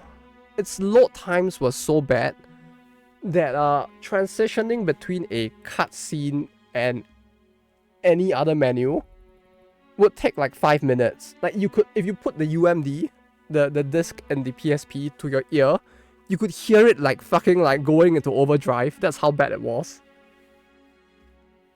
You want to know what's the even funnier thing though? If you pirated the game, it would have none of those issues. Like all of the load issues went away if you pirated the game instead. So like you had the choice of like pushing the item, but like you're going through your menu, you select item, waiting like 5 minutes for the item to like pop up, or you could just pirate the game and have that open in like 5 seconds. It was fucking bizarre. I loved it so much. A lot of times for a travesty. Yeah, but that one was just bad either way. Like regardless of like whether like I was already playing. Which one was it again? Was it Nugia? It was Nugia, I think. That also had that. Nugia's was pretty bad, but like with Nugia, it's like it was bad even though I pirated it. Yeah, Nugia was bad regardless. Like I played it both on a proper system because I have the PS2 behind there somewhere. And I also played the game on an emulator. Like, I did both. It sucked on both. This game was unique in the fact, like, oh sorry. This game was unique in the fact that it sucks, but if you pirate it, it's actually faster. That's the big difference. This is faster if you pirate it.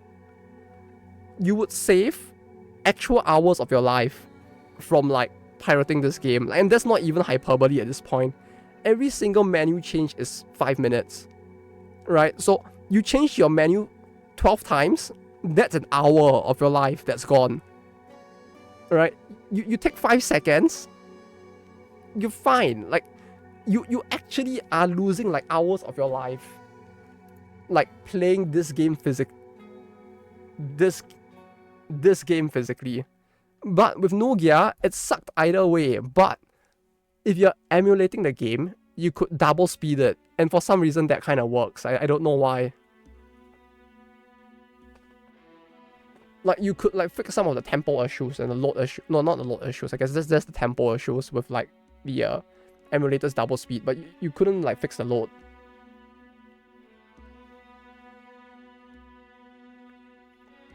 Oh yeah, this game on the PSP. I remember playing it and thinking the concept sounded interesting.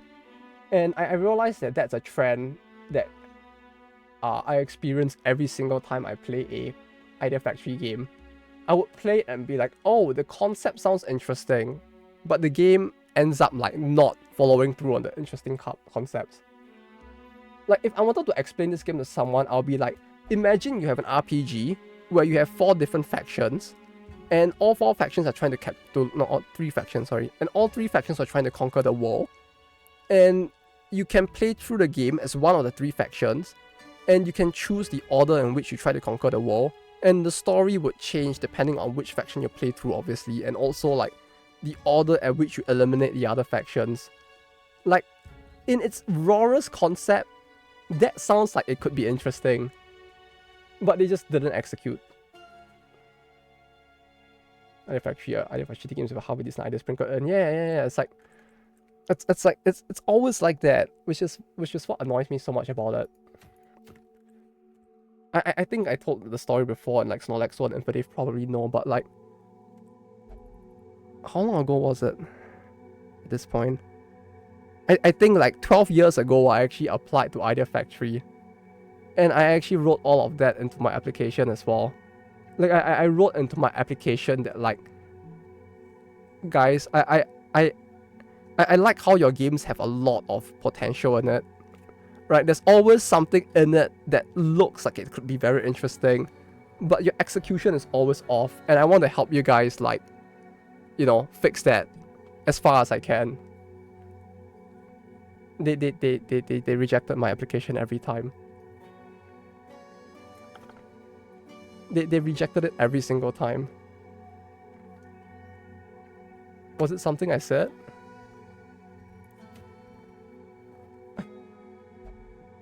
No, but I genuinely did, like, mean that with, like, zero malice at the time.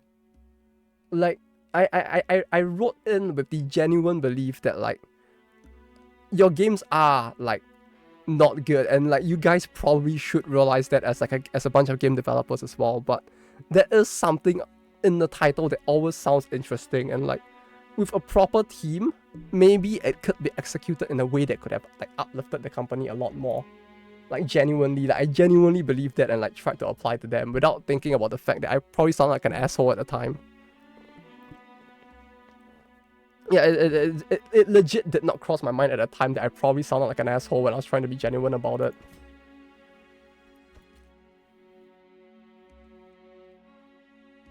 Such a hater, you joined them. Yeah, like genuinely, like, join them with the, or wanting to join them with the belief that, like, it would be possible to, like, steer, hope, or not like me myself doing it, but like helping to steer the company in like a better direction. Because, like, with Monster Mom Piece, with Neptune, it's like, you kind of did have games that were kind of interesting and felt like they, if executed right, this could have been something a lot bigger. You have a sizable portfolio at the time? No, I did not. No, I did not. Which also makes sense. My portfolio was a lot smaller back then as well. It was 12 years ago, so I was like, what?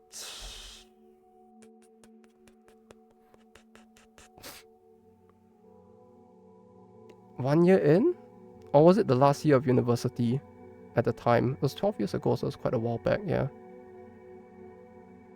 12.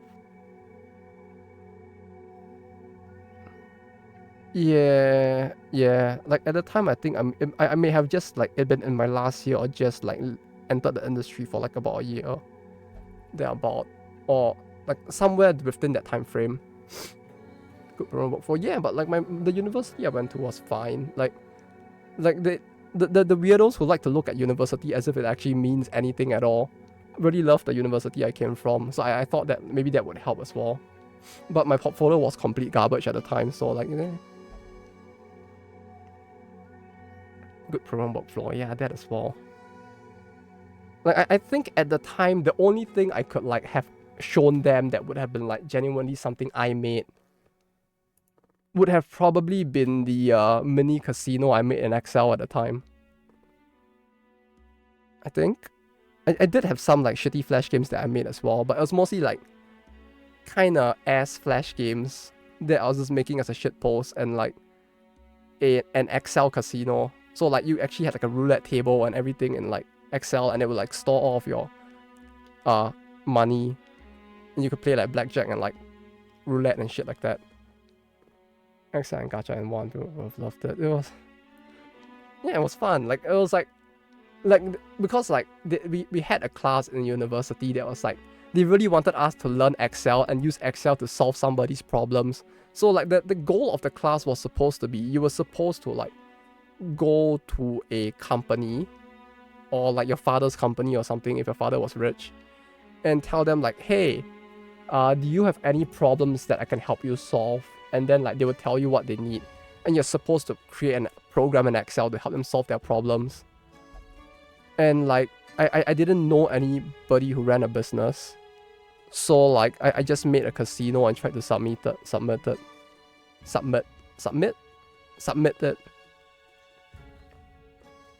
Nah, it did not go well, but I did enjoy having the casino.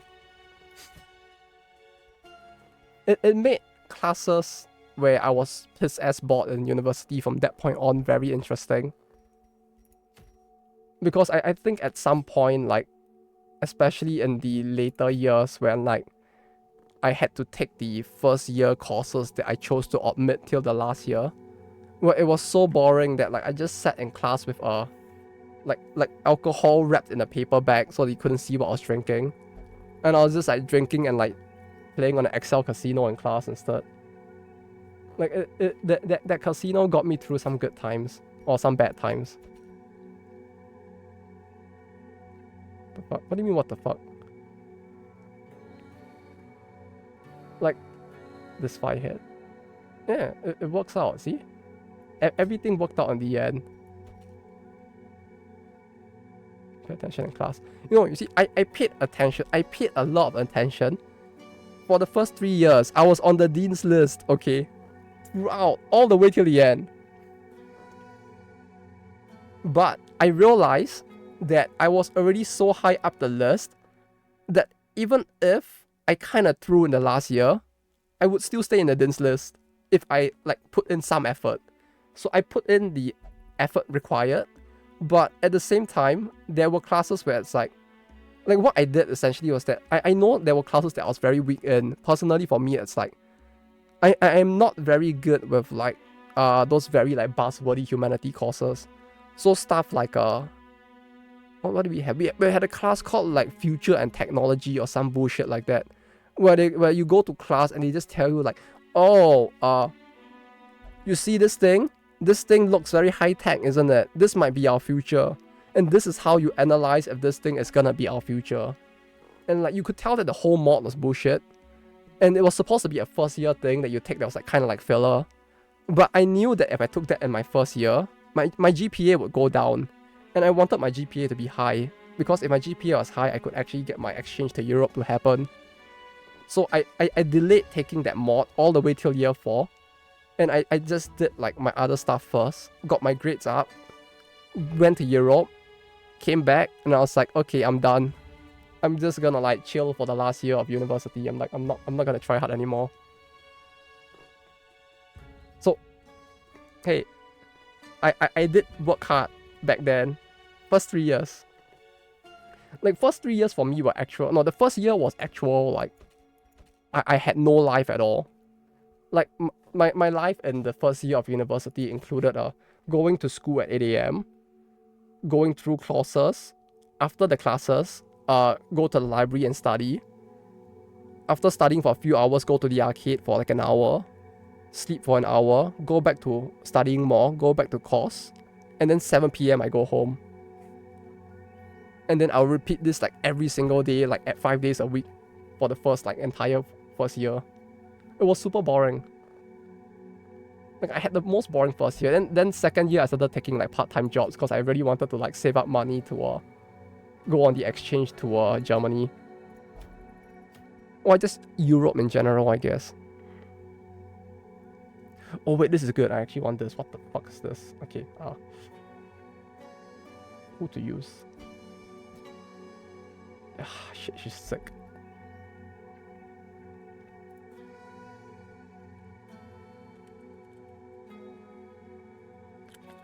Wait, give me a second.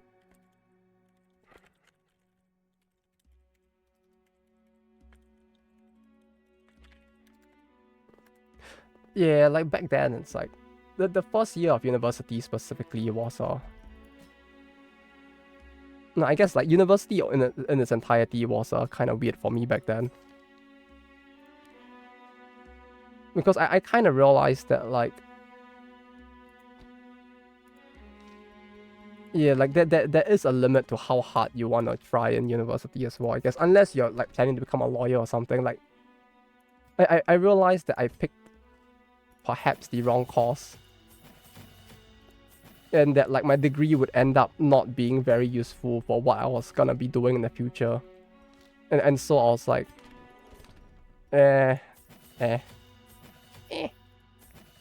And yeah, that was a thing. This area, I can do this, yeah. That said, do not do what I did. Okay, this is a public service announcement. Okay, stay in school. Don't skip on classes. Pay attention when it matters. Get that back, I guess. Is that a thing people say about universities?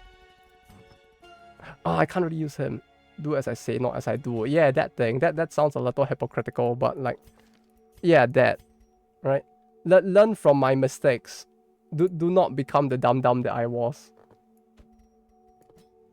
Yeah, that sounds better. Let's go with that. Do as I say, not as I do, because I'm a big dumb and you don't want to end up like me. Give her this.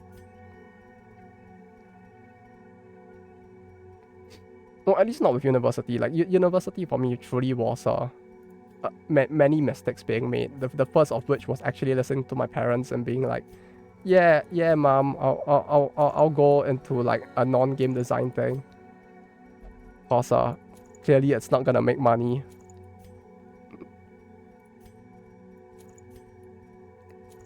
Oh, how wrong she was in the end. How wrong she was. She actually came around on it like so many years later when like Pokemon Go came out. And when Pokemon Go came out and she got hooked to it, that was the time where like it all like the fortunes reversed for me, and they were like, yeah, son, you did good, and like actually considering going into the game industry. And I was like, something tells me that my reason for joining and why you think it's good is like very different, but I'll take the W.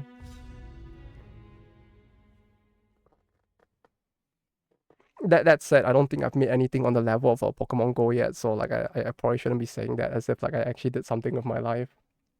Levantine scouts patrols this area. Do not allow them to report back.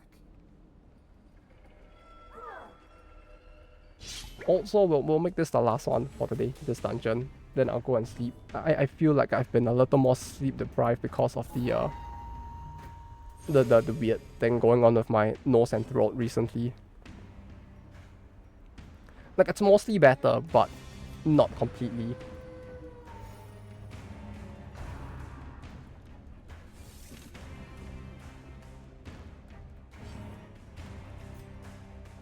This.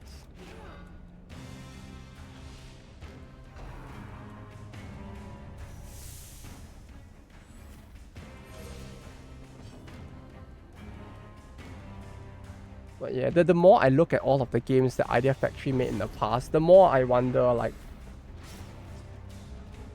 how long it would take me to go through all of the games. Now, I guess the thing that worries me more is, like, how hard are they going to...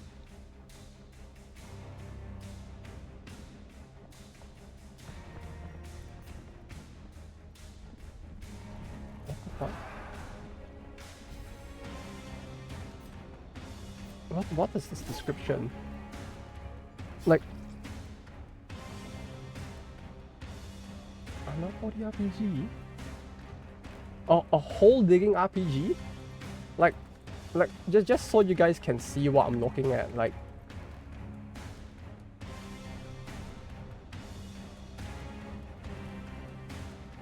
Where is it? I shit you not, it says hole digging RPG.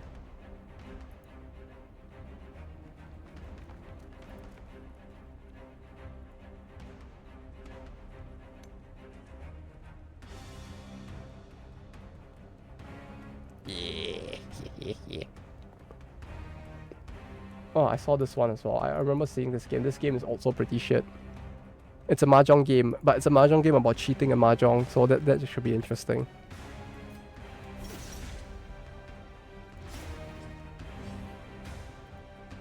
Oh, there's so many games. Think of all of the endless suffering I could put myself through playing all of these games. Oh, this is the thought of that makes me shudder a little. We must act. Employ its senses.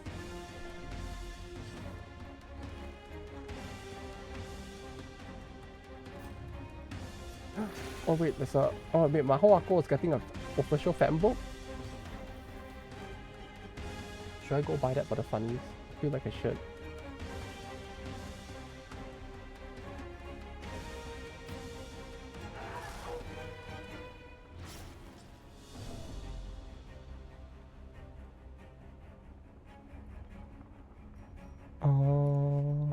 Transform back. Then smack.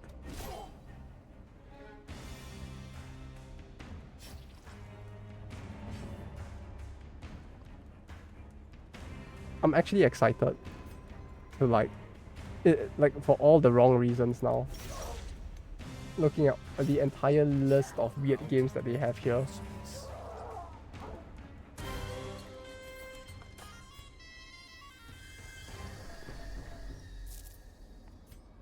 Because I feel like at some point...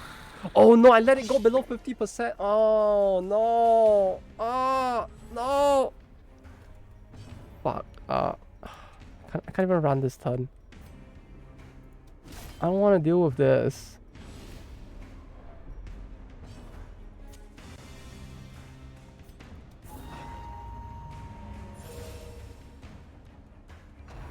Why did I let it drop below 50? It could have been a fine, like completely fine battle. It could have been. It actually did instantly go to shit. Like all it took was one slip up. Just one slip up and it's all going to shit now. No, it's fine. Like we managed to actually take it out in the prep phase. This is good. This is probably good.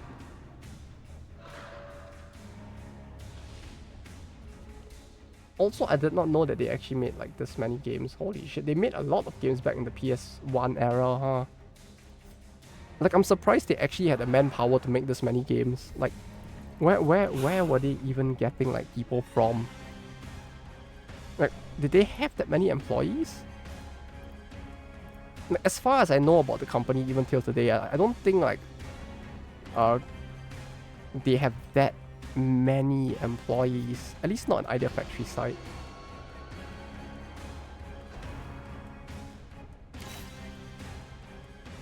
What I wouldn't give for like unpaid interns. What in the goddamn fuck? The what now? I think they did a playtest kick yo, yes. Yes. That something sus happened with your pigs and your fox cat. No man, this must feel 10 this house in a row. Yeah, he's trying his best. Don't go too harshly on him. Clearly his best just wasn't good enough. Jokes aside though, holy shit, that's a lot of misses, what the fuck.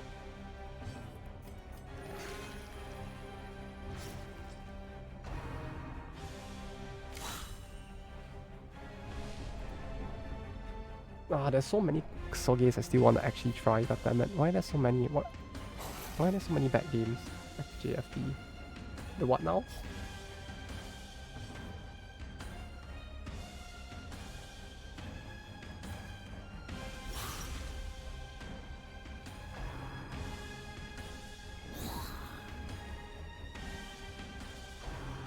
Won't have users so it's paid. I don't remember which the current one is. Is it that bad? Oh yeah, I think I was saying it just now, but man, what I wouldn't give to have like Sting release this many games instead of like Idea Factory. Oh, what a blessing to the world that actually would have been.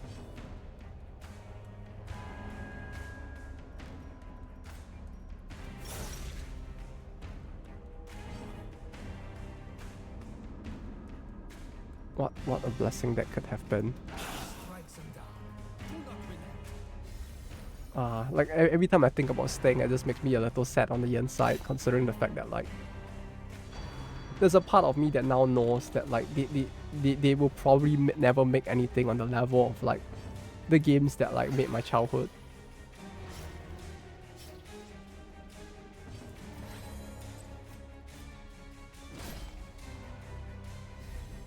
Not Idea Factory though. I don't think they actually made very much that like sculpted me as a person, other than like Neptunia at most. No, actually, again, I guess most of their games kind of did, because like their games actually got me to like think critically about game design as well, a lot more. So in a way, like Idea Factory's games actually did like have quite a fair bit of an impact on my life.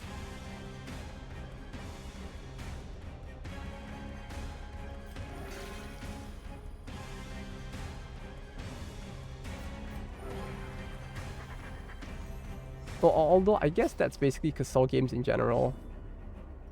No, but that's like console games in general, right? Like, if you play good games all of the time, then it's like, how would you know what is truly bad? In a way, right? Like maybe my idea is a little off, but like, if a person only plays good games,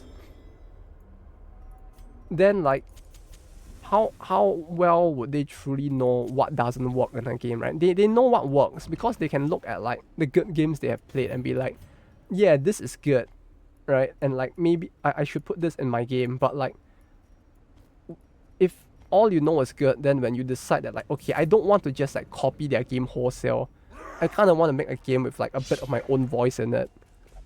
And then and when you reach that point and then you start to experiment, if all you know is good games, then you're more likely it will be a lot harder to know what to avoid in a sense, right? Like what the pitfalls of like game design would be, what to avoid, because those things are definitely not good. Right, like you know that like for example like whatever your favorite game is, like you know what systems in it work and you're like, okay, maybe I want to tweak this, what if I tweak it in that way? And then like, or like let's say you want to make a very difficult platformer, I guess would be the best example, right? So like how would you go up? You know that like I want to be the guy is a very difficult platformer, and then you decide, okay, how do I want to make my game different from it? And then you decide to make it even more difficult to the point that like nobody really likes playing it because like it's just full of chip shots and overly precise movements instead. And then you and it's like, well, yeah, but if you had no, or like maybe you take away certain like key, like base ideas that most platformers have, like your standard things like coyote time and your input delays and stuff like that. Like if you start removing stuff like that because you're like, oh, if I remove this, it'll make the game harder. It's like, yeah, it makes it harder, but it also like makes the game a lot less enjoyable as well. Because like the standard conventions when it comes to like things that make platforming doable are just like gone from the game. I guess not doable, but like more enjoyable, I guess. Like Coyote Time is the thing where like you have a platform, but like if you are like standing like this on the platform, you can kind of still jump, right? And stuff like that.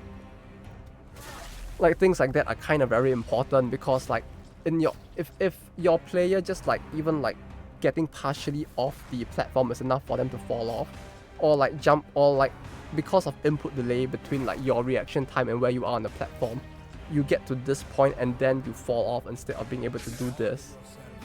It can make the game a lot more frustrating for the player as well and stuff like that. But if all a person has played is like good games and they didn't know that this was such an important part of like making a platformer feel good, and they remove it, then you just end up making a Kasuge instead, right? But if you play a bunch of Kasuges and you know like what are the very bad things in the game, you can at least try to avert avoid those things, I guess, in a way, as well.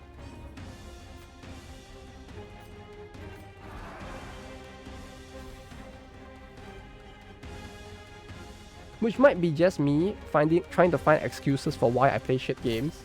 You know, so you know, you don't have to take me completely seriously, but that's how I feel about some of it, at least. You know, how in Dead Cells it had a ton of mechanics that make that platforming easier, since that wasn't meant to be a difficult part. Yeah, exactly, right? Like, you want to make your games like hard, but you don't want to make it hard in all of the wrong ways, right? Like, I could make my RPG harder by like hiding the UI and like forcing the player to like do like weird input commands to like open the menu, right? Like, you need to like type like Beelzebub 6969 in order to open the item menu for some reason and stuff like that. You could do that, but it's gonna be like a fucking shitty experience unless the whole game is about that. Right? Like, unless your game is like some weird thing where like you're trying to like emulate like being a programmer with like, or just using a PC without a mouse, or like without a graphic UI, and then like you want the guy to just sit there and type in like commands the whole time. Then it's like, yeah, okay, it works in that specific scenario, but you don't want to make things that should be a given for like the play experience, you know, actually hard to execute in that sense. These artifacts are precious. I guess I can toss this. Know your audience. Yeah, that's one of the most important parts, and part of the thing I keep telling the fucking company I'm working in now, and they just keep giving me fucking vague responses.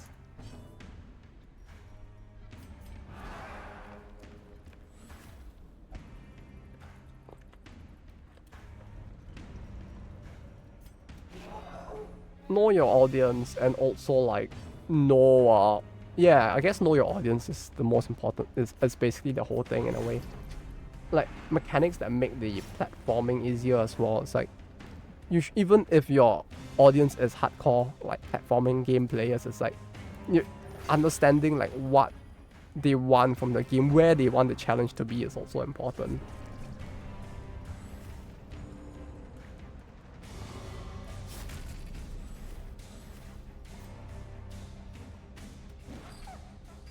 Oh wait, no, it's still prep. Oh, it's still prep. No.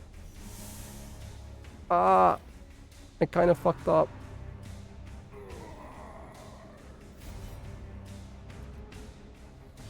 But yeah, for sure, that's like one of the more, if not the most, well, not the most, but one of the more important things.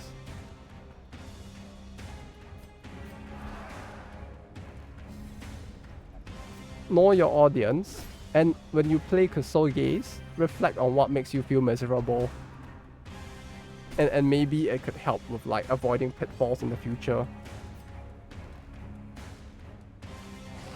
Like, you never know, maybe you'll end up saving some guy from like putting something very silly into his game.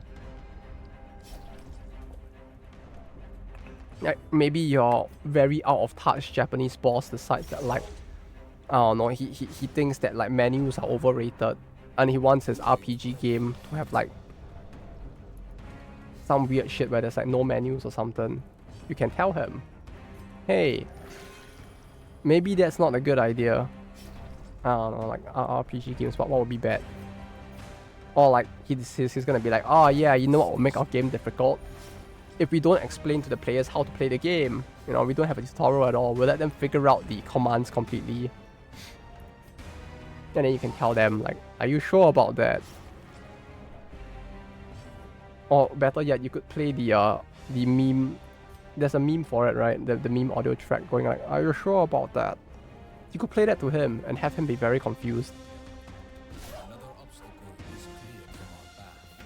Me, I would never do such a thing. I'm a good law-abiding employee.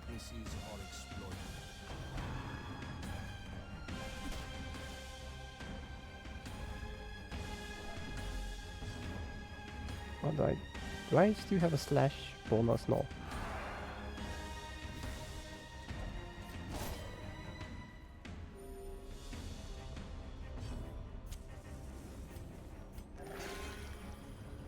Sure you are. Yeah, I am. Like, I don't break the law. I don't break company guidelines. You know, it's just that I do things that aren't on the guidelines at all.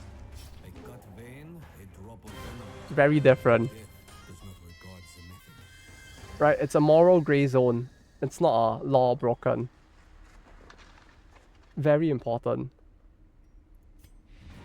Oh. Yes! Yes! You will need your strength come daybreak. Oh boy, we actually did it.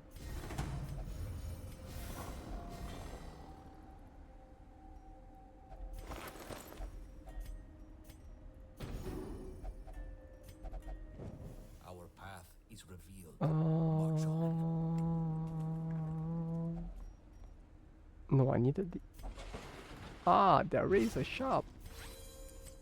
Okay, we'll explore one more room and see if there's any battle along the way. I don't feel like doing another battle, to be honest.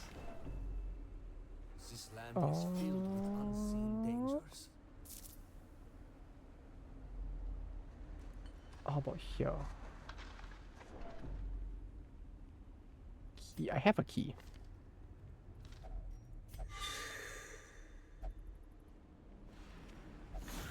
Maybe I should really consider moving though. Be more careful. At some point. I haven't played vanilla in a while. I'm rigged to use a single usable trinket. I did not miss that part. Yeah, it certainly is a lot slower, the grind you have to go through to actually get usable stuff. Which makes it kind of funny considering the fact that like... especially if you're playing on the higher difficulty, you kind of need trinkets, but you just don't have any at all. It's like, oh, gee, I really do need to, what was the word for it? It's a word for it, right? And it's like, oh, gee, I really do need to, what was the word? My brain is just not functioning right now. It's like, oh, yeah, I kind of have a limited number of, weeks in the game before I get, like, brutally, like, murdered with a game over. Let me, go farm for, like, fucking common trinkets right now.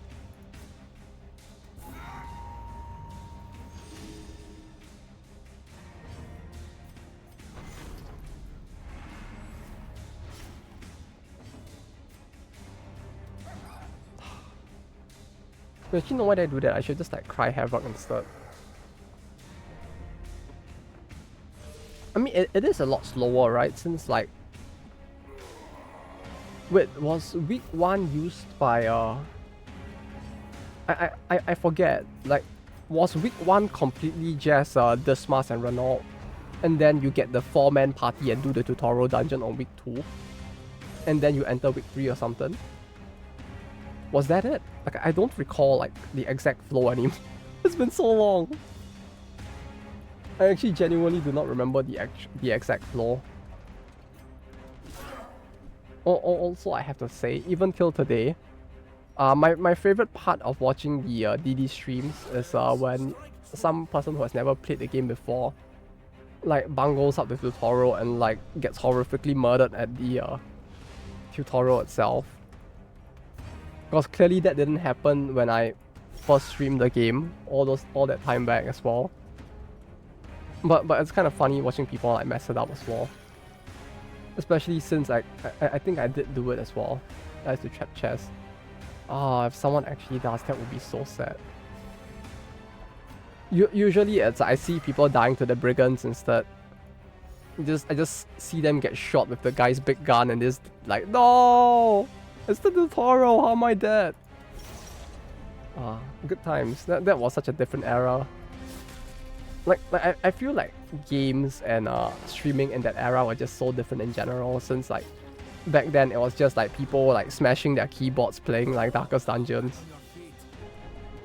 Like they will get bad RNG because they like over gambled and they overextended, and then they will like blame the game and be like, no, game bad, fucking RNG, and then they just take their keyboard and go like and smash it in half.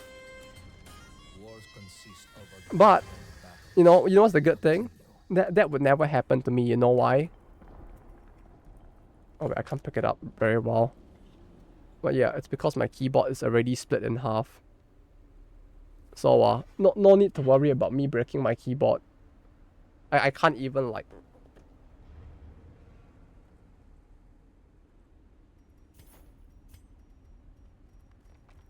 See, I preempt myself by not giving myself the opportunity to smash my keyboard. Okay, let's enter the room. There's probably not gonna be a battle, right? If there's no battle, I just end it here. Either way.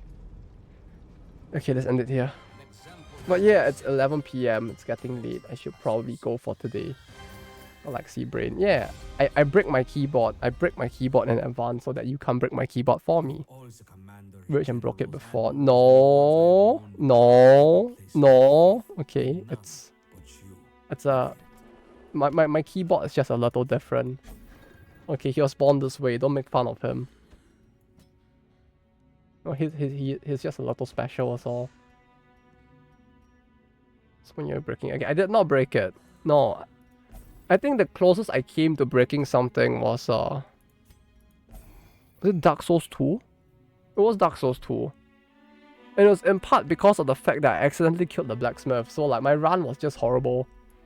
I could not upgrade my gear. So I was playing with like basic gear the entire game. Like I could only use the shit that I picked up because like what happened was basically like I was like, oh I'm kinda like thirsty. Let me go get some water. So I was like let me go get some water. Then I put it down and it just like it just like boop, and then like he just the blacksmith in the face, and I aggroed the blacksmith, and then this is like the entire run was like fucked. That was my first experience with the game, by the way. First time playing the game, I accidentally put down the keyboard and stabbed the blacksmith. So that was fun.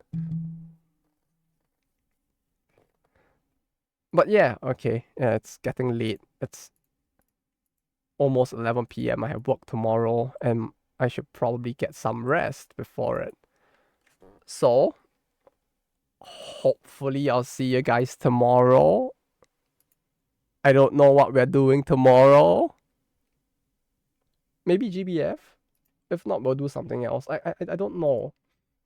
Like, I don't know if there's any more stuff. I mean, like, if we do GBF, it'd just be me grinding, I think, for like 2.5 hours. And I don't know what I'm grinding towards anymore at this point. So I don't know whether to do that or to just play something else, like the visual novel that we started.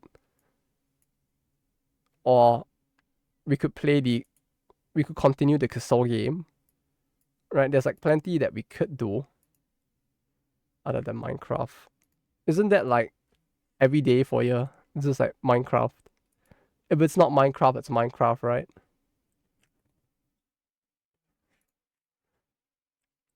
But I mean, like, to be fair, it's like Minecraft is a pretty good game. So it's not like you're missing out on anything. Took some breaks. Yeah, but you'll eventually go back, right? They always go back. They always do. There is no escape. Succumb to the Minecraft. Minecraft? What do you mean Minecraft? Minecraft. Craft? Minecraft? Minecraft.